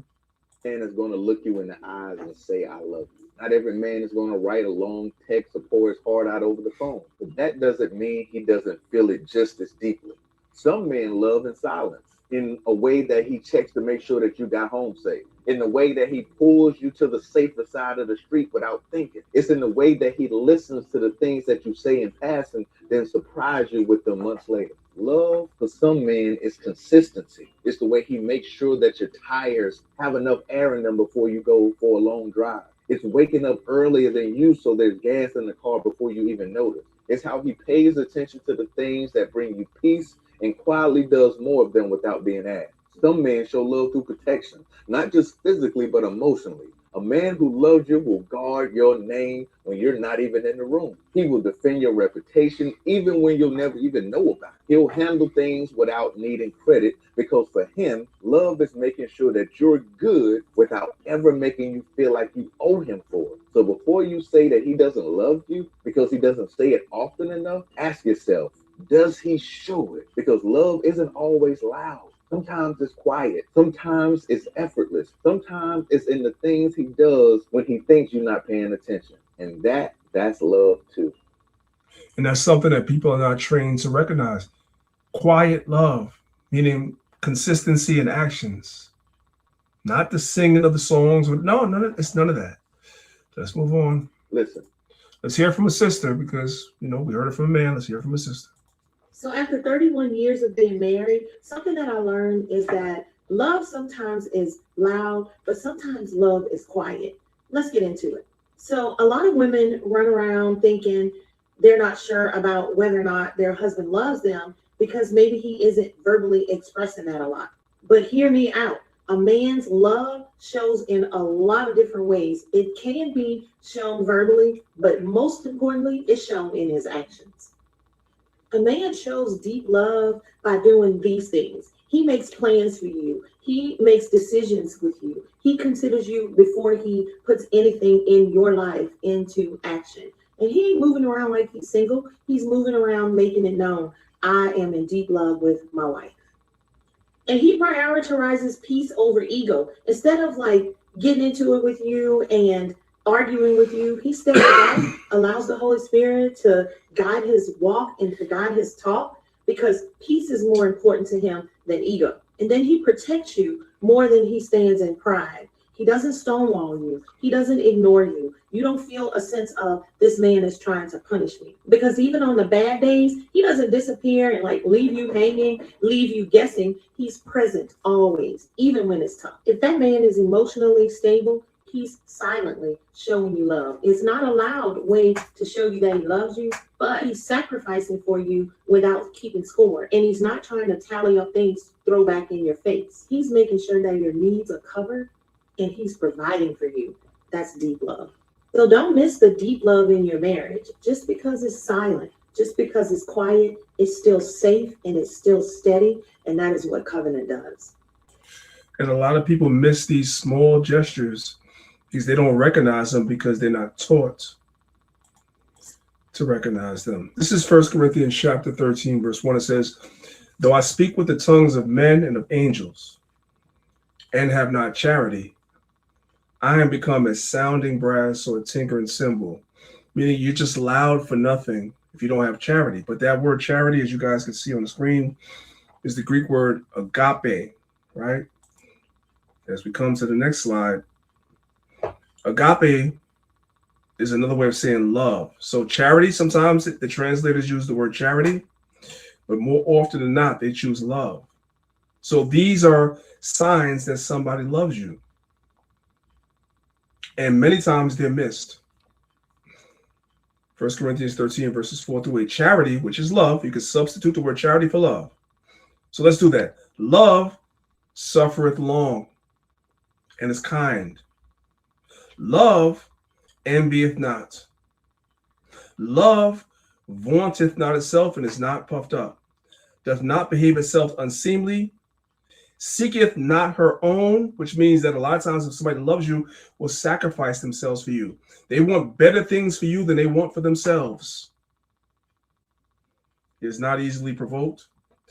Thinketh no evil. You don't hate your spouse, your partner, your children. You don't hate that.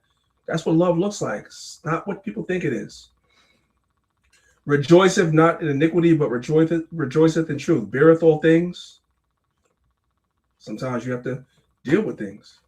Believeth all things, hopeth all things, endureth all things. Love never faileth. You have the divorce rates in the Black community that's higher than any other community because we don't love each other really. Not genuinely. We say the vows, but we don't really mean it. Meaning that we say, hey, through sickness and health, richer or poorer, right?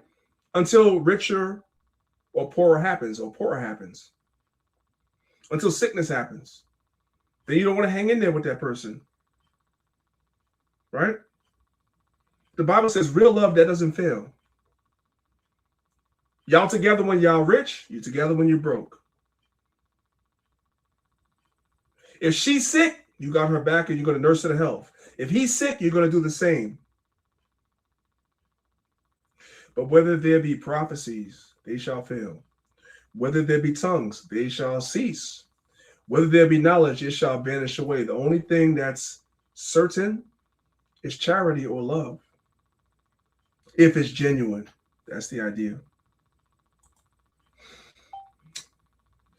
Let's talk about something else that shows up as love. Love is sacrifice. So you guys are looking at the image, right? It's 3 o'clock in the morning. You guys see it's 3 o'clock in the morning. The wife is asleep. The children are asleep. The man is up. He got his uniform on. He's half asleep. He's practically out of it. This is Priest Danielle every day. You got to go and you got to make a sacrifice and go and get up at 3 o'clock in the morning and go to work and sacrifice yourself so they don't have to. That's what love looks like. That's what love looks like. You do things that are uncomfortable. You don't feel like doing. You don't want to do. Your body is saying, why are you doing this? And you get up and you do it anyway. That's what a man's love looks like. Listen. He loves the hell out of you. He provides the covering for you. Many of the issues that you don't have to worry about because of that man. Because he's taking care of it on the back end. He ain't even telling you everything he's doing for you. He's just getting it done. The car that you drive in, he making sure that fixed and running every day. Your kids, he making sure that a lot of times kids ain't even kids. He get into a relationship. He makes sure that kid is getting tutelage. That kid is getting guidance. That kid got school clothes, things of that nature. We be on hard times and we ain't living good or whatever. The money is stringent or whatever, but we need this money, man. The kid got a field trip. He need $100. You man ain't have $100 in your account. That man gonna go out there and hustle to get that $100. But he gotta go. Love for a man looks like sacrifice, right? And we were taught that by the Apostle Paul because that's what Christ did for Israel. Husbands, love your wife, even as Christ, Yahushua, also loved the church and gave himself for it. So a man's love looks like sacrifice. It looks like him doing things that he don't want to do. If you weren't in the picture, he wouldn't do. If you were not in the picture, he wouldn't do. He's only doing it because you're in the picture. That's what love looks like. Not words. Not an R&B ballad. Not at all. Let's go to the next one. This sister lost her husband. I ain't going to play the whole video because it's long. She lost her husband, and then she realized everything that he was doing was a sacrifice for her. And she realized it. Listen. When a man loves you, you know what he's going to do? He's going to sacrifice for you. Now, I was listening to a video today, and it really touched my heart because it reminded me of me and my late husband. Mike sacrificed for me. I didn't have to push him. I didn't have to, I didn't have to do anything. He wanted to do. He wanted to do it for her. She didn't have to do anything for him. He wanted to do it because that's what love looks like. She understood and recognizes that now. You were looking for the words, I love you. A nigga that don't love you could tell you he love you because he wants something. But love look like something. Love look from a man looks like something, and that's what we've been examining for the last 3 hours. I'm kind of speeding up a little bit because there's a part I want to get to. Let's listen to this brother right here. There's certain parts of the happiness you're gonna have to give up to make sure the family good. That's part of our journey as men. And you start to realize that, okay, that feeling, that emptiness, that hurt that I had, that's nothing, because I know that I can deal with it. I can take that pain. If that means my son gonna be straight, or my daughter gonna be happy, or my wife good, I'll take that for them. And That's what the scripture is saying. That's what Christ did. I'll take that crucifixion if my people is good. The Bible is teaching that that's the spirit of a man. That's how a man shows love. You're looking for him to come and sing you a romantic ballad. He doesn't buy me flowers enough. That's not how love looks. I'm not saying a man shouldn't buy his wife flowers. You should. Of course, there should be those gestures that are physical gestures for you to buy her flowers, take her on dates. Of course. But that don't mean he love you. This is what it means he loves you. When he's not good, but he's good because y'all good. That's what you don't understand. My son gonna be straight, or my daughter gonna be happy, or my wife good. I'll take that for them. And a lot of men don't get to that point as fast as I guess the world wants us to. Do you feel like that's going to have an effect on you where it's like you're the only person in the household that's suffering, that's not getting outlet or somebody to lean on? Hey man, that's why your dad cry when you get grown and you tell him you love him. That's why granddaddy sit there and he don't know what to say. Did y'all hear that? When you as a man, you know what I'm saying, you as a father, you raise your son, and your son gets older, he comes, he tells you he loves you, he appreciates you, he understands you. That's why men, at that point, they break down because they understood. Before that, nobody understood. Nobody told you that. Nobody appreciated what you did. Nobody understood the sacrifice you made. You was okay with being the only one in the house that wasn't happy, that wasn't getting what you wanted. You okay with that for everybody else. So when somebody finally recognizes that as a man, you break down because you've been carrying that burden for so long. That's what love looks like. It's that quiet sacrifice and appreciation. That's why we have this conversation. We ain't going to get into it right now because I kind of want to do an experiment for the last 10 minutes. That's why there's this conversation about the divorce, the divorce rate, and 70% of divorces are initiated by women. 70% of the divorces are initiated by women, but people don't understand why that is, because it's not because the man is any more happier.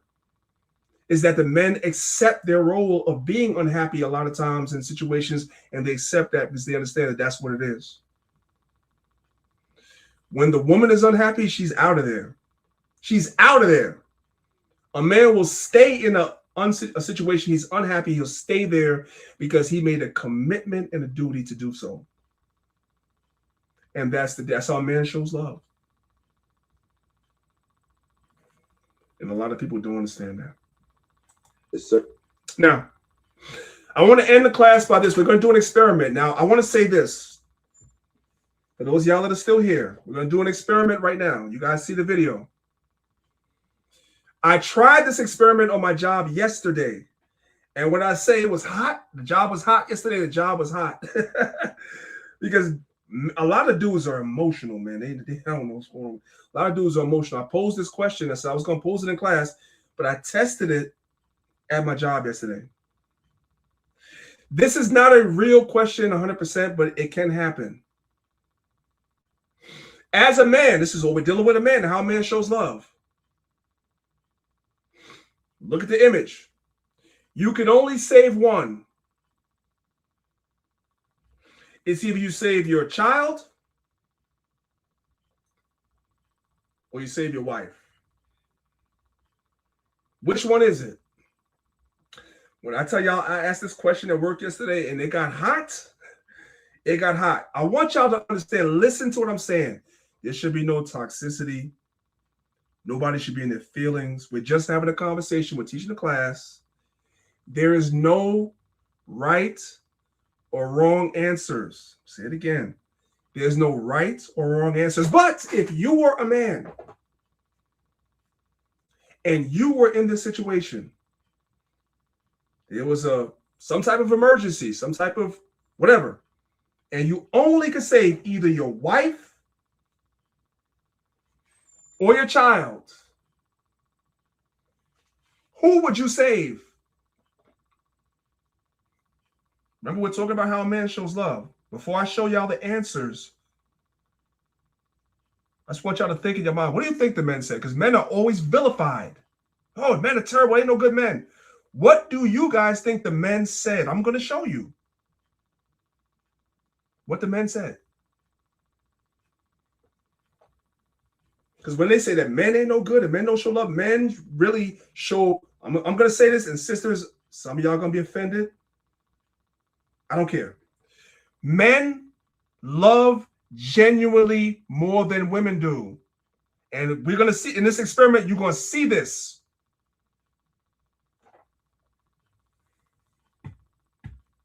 Between this lesson and the one I do for the women, you're going to see a man's love is more genuine than anything. Because he's never thinking about himself. I'm giving y'all a clue. When the women were asked the same question, because we asked the women the same question, they were thinking about themselves. The men are always selfless in the situation all the time. I want y'all to know that. Okay. First,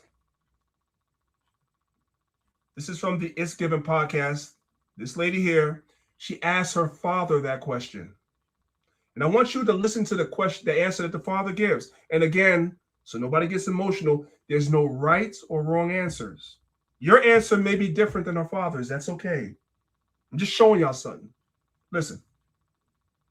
You can only save one. Your wife and your child, the other will die. Who are you saving? I'm saving my wife for sure. So if it was me. He didn't even hesitate. He said he's saving his wife. If he has to choose between saving his child and saving his wife, he's saving his wife first. Do y'all think that's the same answer the women gave? Let's go back. Let's go back. But men ain't shit. Men don't love. Men don't know how to love. Listen. You can only save one. Your wife and your child, the other will die. Who are you saving? I'm saving my wife for sure. So if it was me, you gonna let me die? I would hope maybe I can come back and look for you, but I'm saving my wife for sure. Okay, break it down, please. Because everybody keeps saying to me, Sarah, you ain't never had kids, so you don't know the real answer. I said my husband. Yeah. Why do you say mom? The fact of the matter is, like, I can have more kids, thankfully, but I can never have a queen and another wife, another life partner, and the woman I love, like your mom. I can never have that because there's something special about that one that you truly love, and you will never have that in another person. So she becomes that diamond in the rough, and that's my life partner. You know, that's who Jah has given me. Mm-hmm. I honor that. And I know that, she would be my first priority. And I would try to save the kid too, but she would be my first priority. Mm-hmm. Meanwhile, y'all are told that there's no good men out here. But the man understands, the scriptures tell you leave your mother and father and cleave to your wife. Why do you guys think he answered the way he answered? I'm going to tell you, because the children at a certain age, they're going to grow up and leave the house. They ain't going to mess with you no way. Once they grow up, they're going to get to a certain age. They're going to leave the house, find their partner, and you'll be lucky when you get a phone call. So he said, I'm going to choose my wife because that's the person that's going to stick with me after they're gone. That's the way men love. You said he didn't buy me flowers. You don't understand how you don't get it. You don't get it because you're not taught to get it. Let's go to the next one. You can only because you think that was just him. And this is not an easy question. I'm not a big fan of Cam Newton. Nevertheless, I want you to understand this is the dilemma of a man. Listen to Cam Newton. You're on a boat in the middle of the ocean with your wife and one child, very young. It's the only child you have. They both get lodged into the water. They are knocked out. You can only save one. The other will die. Who are you saving? Who can swim? They're knocked out. Neither. Neither can swim. You can only choose one. The other will die. I'm going to die saving them both. If that's not an answer. So real quick, I want to say this, right? That was the answer. Wait, hold up. I want to go back a little bit. I'm going to play from the beginning. That was the dilemma at my job. Everybody wanted to be like, save them both. And I was putting pressure. No, you got to choose. Oh, it's not an easy, it's not a good question. It's not logical. I don't care. You got to choose. I'm testing you as a man. You got to choose. So at first, Cam was like, I'll save them both. That's not the answer. You only can save one. You're on a boat in the middle of the ocean with your wife and one child, very young, the only child you have. They both get lodged into the water. They are knocked out. You can only save one. The other will die. Who are you saving? Who can swim? They're knocked out. Neither. Hmm? Neither can swim. You can only choose one. The other will die. I'm gonna die saving them both. If that's not an answer.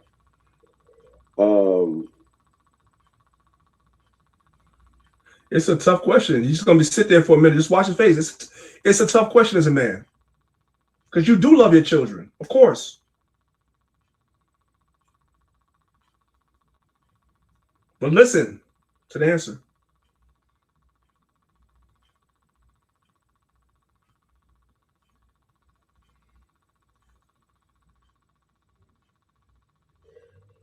My heart says I'll save my children. My mind tells me that I should save my lady. Y'all hear that? That's 2 for 2. Both times the men said, I'm saving my wife first. Let's go to the next one. But men don't love genuinely. Men don't love. Here's Waka Flocka. He was ready for this question. Listen. Scenario. You're on a boat in the middle of the ocean with your wife and child, and it's still a young child. Both of them get lodged into the water. My wife. You're going to save your wife? Yeah. Why? It's my wife. Who told y'all that men don't love genuinely? Because he ain't buying you flowers. He don't take you on dates. He don't take you on vacations. Do y'all see? Am I the only person seeing this?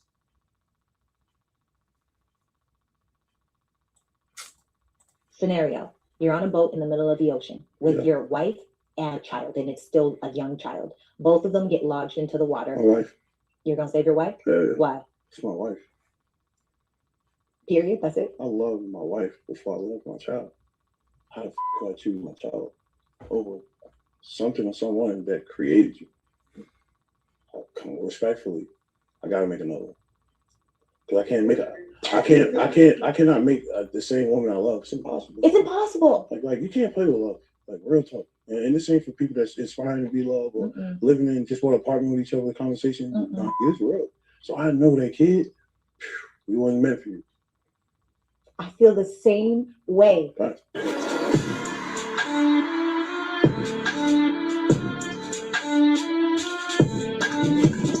So the next time y'all hear in the world that men don't love genuinely and men this and men that, I need for y'all to send the link to this class so y'all can see. Because everybody's seeing the same thing.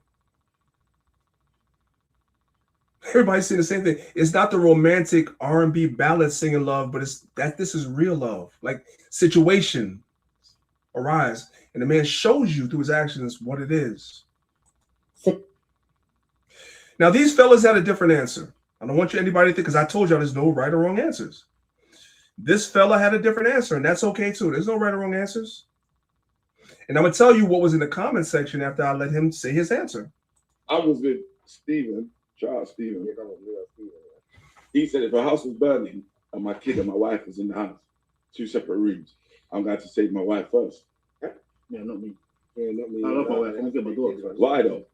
Because you can't get that woman back. You can have a kid back though. No, you can't. No, you can't. Can I have a kid back? Yeah. You can have another woman back. Do me a favor, get out of here. Get out of here. What do you mean I can have a Get a kid. No, but you can't have that same. You can't have that same woman.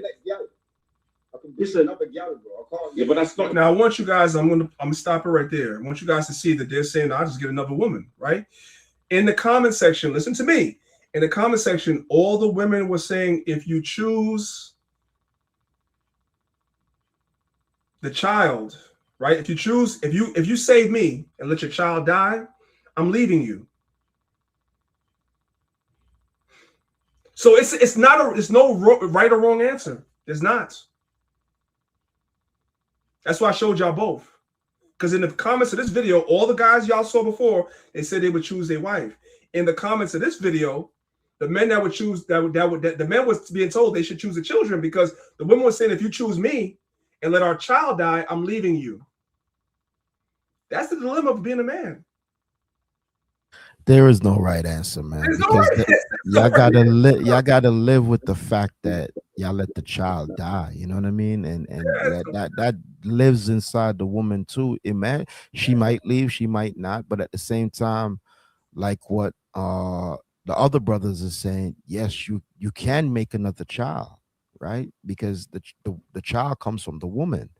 So it's no right or wrong answer. I see it on both sides. I see where brothers say they'll save their son or their daughter because they could go get another woman, but they can't get that child back. And on the flip side, no, you can't get another woman who created that child. So there is no right or wrong answer. But what priest is saying, the love, because the father will have to make a choice, and that choice is rooted out of love, man. And it ain't easy. It's not easy. So I understand both sides. Let's move on, because now I'm going to take it out of the we're taking it out of the hypothetical. I'm going to bring it into reality, because the argument at my job was, well, this is not real. It's just a hypothetical question. So there was guys that didn't want to answer.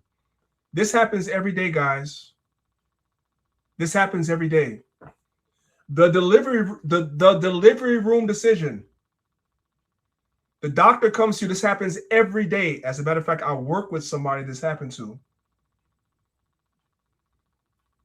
The doctor comes to you. Your wife is delivering your child, and there's complications in the delivery, and the doctor tells you got to choose one. This happens every day. The woman is under anesthesia. There's complications with the delivery. The doctor says if the baby is delivered, the wife is going to die. If the baby, Nah, go ahead. Go ahead. This one's a little different, but go ahead. Yes. I'm going to tell y'all my answer. I'm going to give y'all my answer. I'm going to let Elder Zab tell his answer. Then I'm going to play the video. If the baby is born, the wife is going to die. If you want to save your wife's life, the baby is going to die. Right? How does a man show his love in this? People think it's easy to be a man. It's easy to be. No, it's not. Because a man loves both. But I'm going to tell you my answer. If I were in that situation in the delivery room, I'm going to save my wife. Why? Because I don't yet have a bond with that baby. It wasn't born yet. I don't know it. I haven't had a bond. Yes, that's my child. Yes, we together created the child. I don't have a bond with that child. I've been with this woman for 5 years, 10 years, whatever, 20 years, whatever the situation is. We've been together. We have a bond. I don't have a bond with that child. Right? So I'm not going to allow the person who I have a bond with, a relationship with, I'm not going to allow something to happen to her, so I'm going to choose her. Everybody understand? I don't know, Zahab, if you had a different answer than that. And there's no right or wrong answers. What would your decision be, Zahab? It depends. A lot of external factors too. Like, is this the only child between me and the woman? You know what I'm saying? Is it like, okay, she's the mother of my other children, but there's complications because it's the last child? You know what I mean? I don't know, man. I don't know. I'm gonna be honest with you, and I could be wrong. Yeah, I could, I'm leaning towards saving the child. I've seen something like this happen before, and the child didn't do anything but just being conceived. You know what I mean? Yes, you had a life with the wife, and you can't get her back. I get it. I don't know, man. You don't both know. It's a rough answer, and that's the dilemma of being a man and a man showing love, because he loves both. In this situation, if she was gonna die, I would say let the child live, man. Let the child live. She had a life to live. You and her had a life. She lived her life. The unborn child has not. Yes, you're right, priest. You don't know what kind of bond he could be, or she could be a little bastard growing up, whatever. But at the end of the day,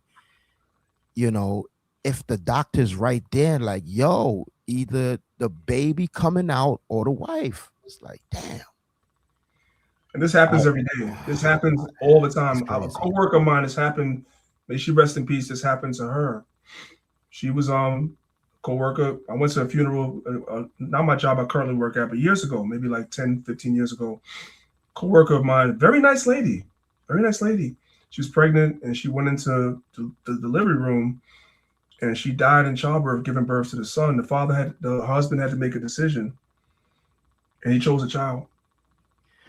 I'm saying he chose a child. I would tend to choose the child because again, I've seen something like that happen. Now I know people be like, how could you and da, but it's a decision that the man has to live with.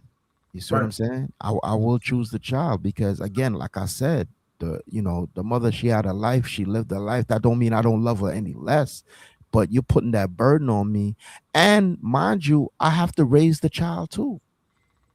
So it's tough, but I say what y'all want. I would choose the child, and it's different. My answer is different from what Priest saying, but let's see what the people say.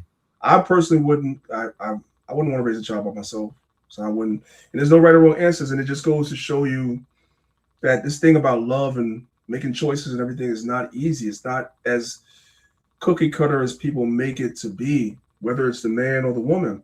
And trust me, we're talking about the man now. You do know that the women will ask this question too. And when I do the women's class, I want y'all to see their answers. And watch this. Their answers are not going to be what y'all think they're going to be. Because everybody's already saying, I'm going to choose a child. You think the women are going to say, you'd be surprised. Just wait. The answer is not what you think it's going to be. My brother St. P says it depends. Am I on her life insurance policy? That's crazy, bro. But I hear you. No follow, y'all. Come on, man. Nah, it's no fun. I'm just saying. All right. But if you want the people's reaction in the chat, Priest, I do know. But ahead, money should not be, insurance policy should not be included. It's my opinion. Maybe I'm wrong.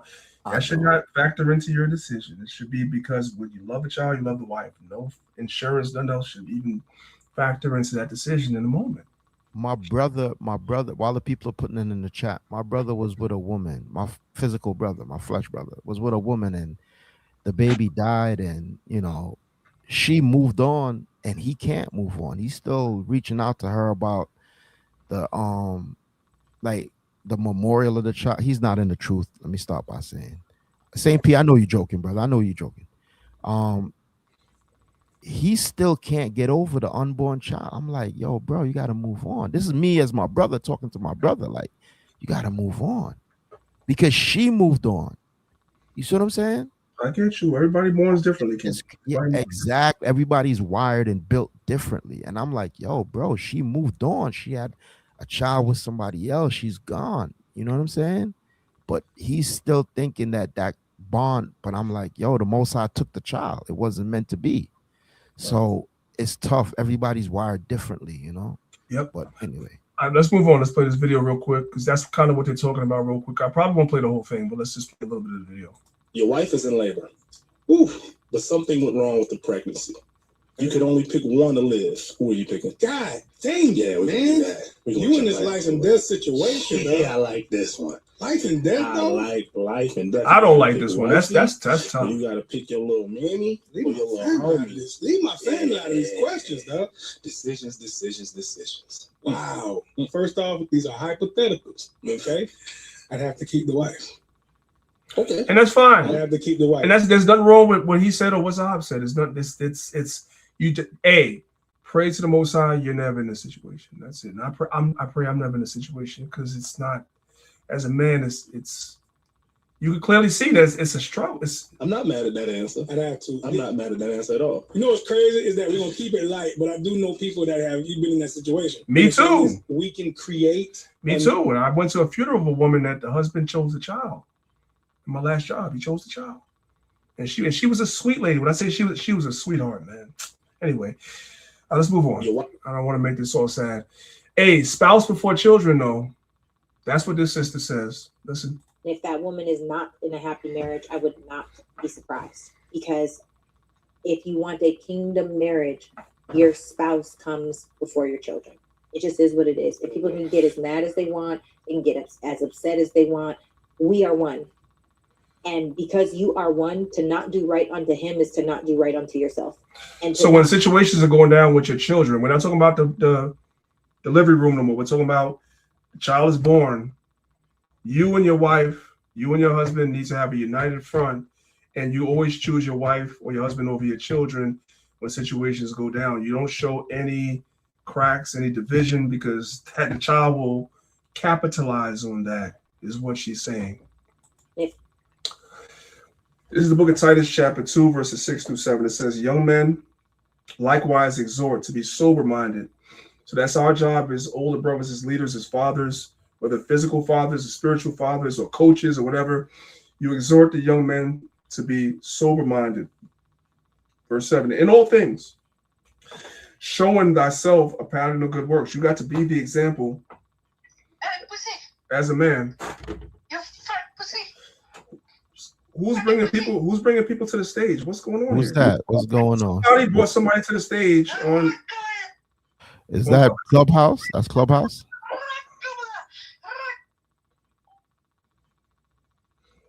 Somebody brought somebody to the stage on Clubhouse. That's what happened. Somebody on the stage had to bring that person up for that to happen.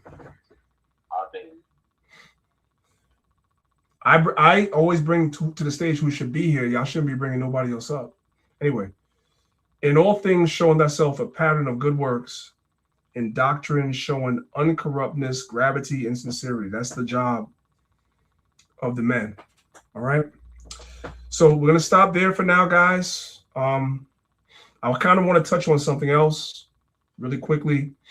I want to touch on something else. If today's class was edifying to you guys put 1 in the chat. If it wasn't, put 2. That's fine. I don't care. If it wasn't edifying, that's fine. That's your opinion. And then we're going to transition into something else. Dang, Sister Rose. That's very important. And I don't want the class to be too much longer. So God. I hear you, Sister Rose. Sister Rose. You know, some of these men are married to dragons, so they would pick the children. That could be it too, sister. I won't lie. That's that could be I it. wouldn't lie on that. Yeah, 100%. but at the same time, don't put it past the fact that a man love his wife, man, but that don't mean a sacrifice. Put the shoe on the other foot. A woman could love her husband too, and if it became between her and the children, and she chose the children so that the posterity life could move on. I mean, what were we gonna say? She was married to a abusive husband. That's why sometimes people just make tough decisions. But I hear you though, sis. It could go either way. All right, so let's move on so we can bring the class to an end. I'm gonna share my screen in a different way. I want to kind of transition. So we offer that now, y'all. All praise to the Most High for that class. I'm glad everybody understood that. Let's move on, right? Hopefully you guys will be able to hear this. I'm sure if you guys can't hear it, somebody will let me know. I'm on a YouTube page called Full Spectrum Survival. You guys can come and check them out. I want you guys to understand that while we are distracted by all these gender wars and men not understanding women, women not understanding men, Cardi B, Stephon Diggs, the woman that was living in Stephon Diggs' house, Meg Thee Stallion, Klay Thompson, all this other BS that we're being distracted by, I want you guys to understand that lockdowns are already on the table in Europe, which means eventually they're going to come to here. The same COVID lockdowns that we had a couple of years ago that we all hated are on the table in Europe again right now. That's being discussed. That's being pushed, which means it's going to come here at some point, and we need to be aware of it. We need to be watching it. As Elder Saab said at the beginning of the class, we have to be aware of geopolitics and watch it, because what's going on over there will eventually come here, and many of us are not prepared. We're not even thinking about it because we're distracted. We're going to start this video at, hopefully you guys can hear it, at 8 minutes and 31 seconds. If the video cannot be heard, Zahab, let me know, because I'm kind of sharing it in a different way than I did my PowerPoint. So let me know. Let's play the video. News outlet. This is Press TV. A little bit more of that footage coming out from international sources. Here we have a 57-character EAM coming out. 3, 1, Hotel, Romeo, 7, Juliet, Yankee, Accurate, Charlie, 6, Yankee, Delta. Much love in return, BC. All right, this is a video. This is an image you never want to see. These guys are geared up. There's so much bad behavior happening around what they're saying.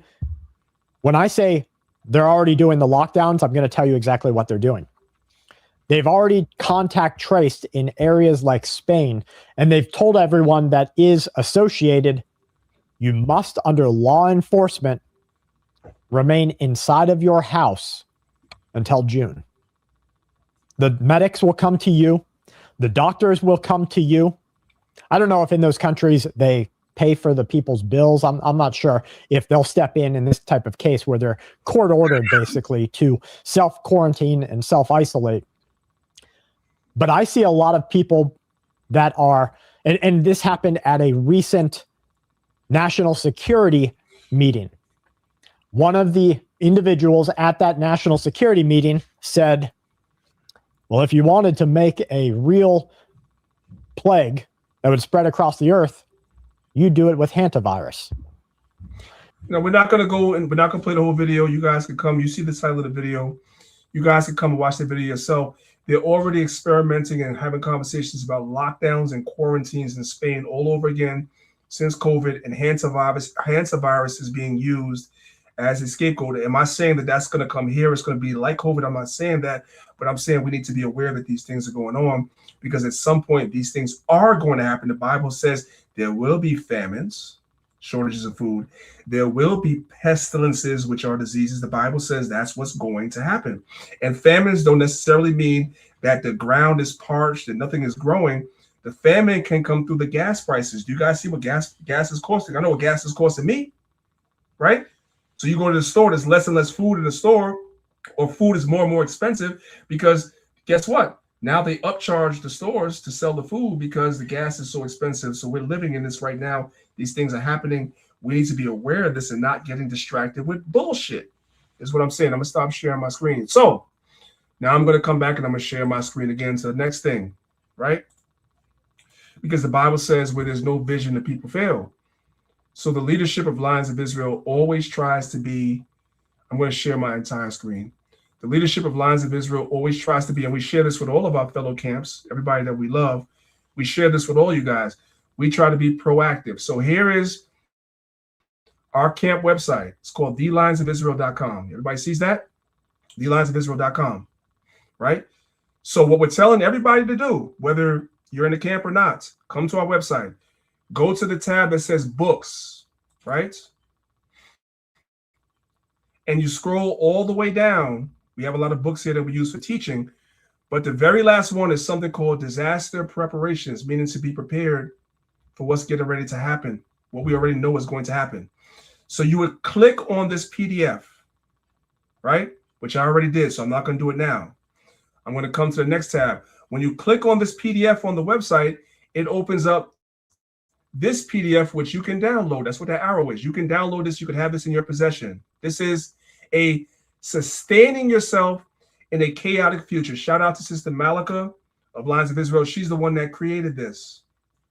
And it is literally a PDF of how to prepare yourself, things you should have in your house, things you should individually have in your houses, and things as a camp, as a body. If you're LOI Detroit, if you're LOI Colorado, if you're LOI New Jersey, Pennsylvania, whatever, these are things we should be doing together. Zephaniah 2:1, gather yourselves together. These are things we should be doing together as a unit, because everybody doesn't have money, so you can't afford to buy everything on this list. But you can, as a community, buy these things and have them in common, right? Does the Bible not teach us in the book of Acts? I believe it's Acts chapter 6, where the Israelites had things in common that they shared. These things can be done. So I need everybody to be more aware of what's going on. They're talking about lockdowns, this, that, and the third. It's already happening in Europe, other places. Even if hantavirus is not it, we know it's coming. So what does leadership do? Leadership has vision. So we talk about and ask the people to create something like this. I originally created something like this myself. Then my wife, Sister Malika, took it and she took it to the next level and created this. And we're giving it away on our website. You come to the website, lionsofisrael.com. Click the tab that says books. You come and you download this, right? It's going to bring you here, and you download this to your computer, your phone, whatever, and you look at it and you try to do and follow step by step as much as you can do on an individual level. And what you cannot do on an individual level, you find other people that can meet whatever slides you can't meet, you can't afford, it's too much, it's too expensive. You find somebody else that can do this 57 slides here. Let's say you can do 23. You do 23 and you have somebody else do the other 24. Or you do 15, you have somebody else do 15, and you have somebody else do the last 17, right? That's having things in common, just like it's written in the book of Acts. And this is what we're teaching the people to do. Hopefully everybody understands. I'm not going to beat it like a dead horse, so I'm going to stop. All right, this is what we're offering. This is what leadership does. It doesn't look like what y'all think it looks like. It looks like us trying to prepare everybody for what's going on. Every individual household should have a plan. As brothers and sisters coming together as a unit, camp, y'all should have a plan whether you're in a camp or not. And then as a body, ourselves, Lions of Israel, we should have a plan, and we share our plan with other camps as well. Because I'm going to be honest, and this might sound like a shot, but it's not. But other camps are not telling y'all to do this, and they don't have that for y'all. So y'all can use ours, because we're not about our camp. We're about our nation, first and foremost. So y'all can use ours, or you could tell your leaders to take ours and make one for y'all camp. It doesn't matter. We're not one of those camps that keeps things to ourselves. It's all about us. It's not that. So hopefully everybody's following along. Everybody understands. That's it for me. We've been going for 3 hours and 20 minutes. This is the longest class I've ever done on the Sabbath. I hope y'all definitely were edified by the class. Elder Zab, do you have anything? Because I'm about to get out of here. No, but I do want to say, brothers and sisters, stay in touch with us. You know what I mean? Stay in touch with one another. Some of the things that's on the list, you could get now. You don't have to wait for anything to happen. You could get some of them things now. The things that you can do it, right? But you know, like Priest said, the things that are more expensive or you need help with, then that's where you get together and fellowship with other people. So I do want to say this, dealing with that, you see all these people used to make fun and call camps and cults and this, that. All you out there, you not in the camp and you bashing and you want to be an individualite, it ain't gonna work out good for you. You know why? Because at least you in a congregation, I could call on priests. If I can't get priests, I can reach out to Captain Zakaria. I can't reach out to Captain Zakaria. I can reach out Priest Pelaya, Captain Arawa, Sergeant Micah Allah. Hey, if none of those work, well, I'm going to Detroit then. You know what I'm saying? Captain DeBach. You see how a congregation works, where you can reach out to this one and that one, right? If you by yourself, and the scriptures talk about two is better than one, because if one be overcome, then you know what else? It's almost like you tying a cord. A three string cord is stronger than a 2-1, right? So it's good to be among like-minded people. Y'all can plan, strategize, and put things into work. And yeah, we at this time right now. I pray this thing will just disappear, but I'm seeing that it's not. You know, I don't want to interject theory and whatnot, but I think that it might be, they might use it. You just never know. So the best thing to do is for us to be prepared. All right, brothers and sisters. So I appreciate y'all staying here with me for the 3.5 hours almost that we did class today. Hopefully y'all were edified. Listen, for everybody that's still here, many of y'all are on the channel. You do not even know you're not subscribed, because this is a new channel that we created because YouTube has shadow banned Maccabees TV. So many of you are on the channel right now watching and you're not subscribed, which is Lions of Israel Congregation. If you are there and you have not already subscribed, can y'all please take a moment? Y'all sat here with me for 3.5 hours teaching my heart out. Can y'all please do me a favor, do us a favor, and make sure you are subscribed to this channel. If you're not, if you're on another channel, come over to Lions of Israel Congregation and subscribe to the channel. Hit the notification bell so you guys can be notified every time we go live. It's your brother Priest Daniel along with Elder Zahab, representing Lions of Israel Maccabees TV. Most High Live will be here next week, and if y'all enjoyed the class, maybe next week I'll do the side for the women and talk about how a woman shows love, because sometimes some of you brothers think your woman is nagging you, right? She's not nagging you, she's loving you, you just don't know it. You don't recognize. I'll talk about it if y'all want me to talk about it next week. All right? Until then, make sure y'all subscribe, hit the like button, and let's take it back to the classic, man. The first time that there was a pandemic in the world shut down, we made a song about it. Shalom.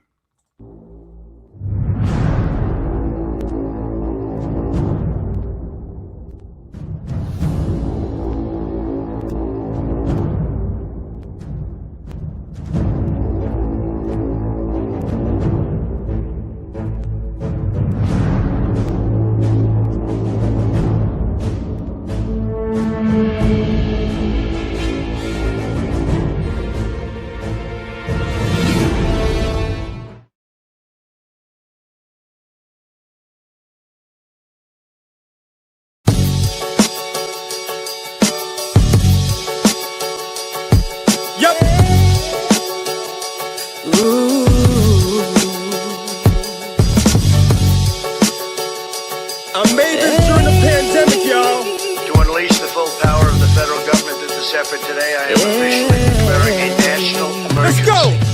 Father in the sky, I shed tears, I don't know why, but I'm a child of the Most High, so they can't break me if they try. Father in the sky, I shed tears, I don't know why, but I'm a child of the Most High, so they can't break me if they try. The curses, the plagues, is it all a dream? The curfew, the troops, the world's on quarantine. The social, the 6 degrees of separation.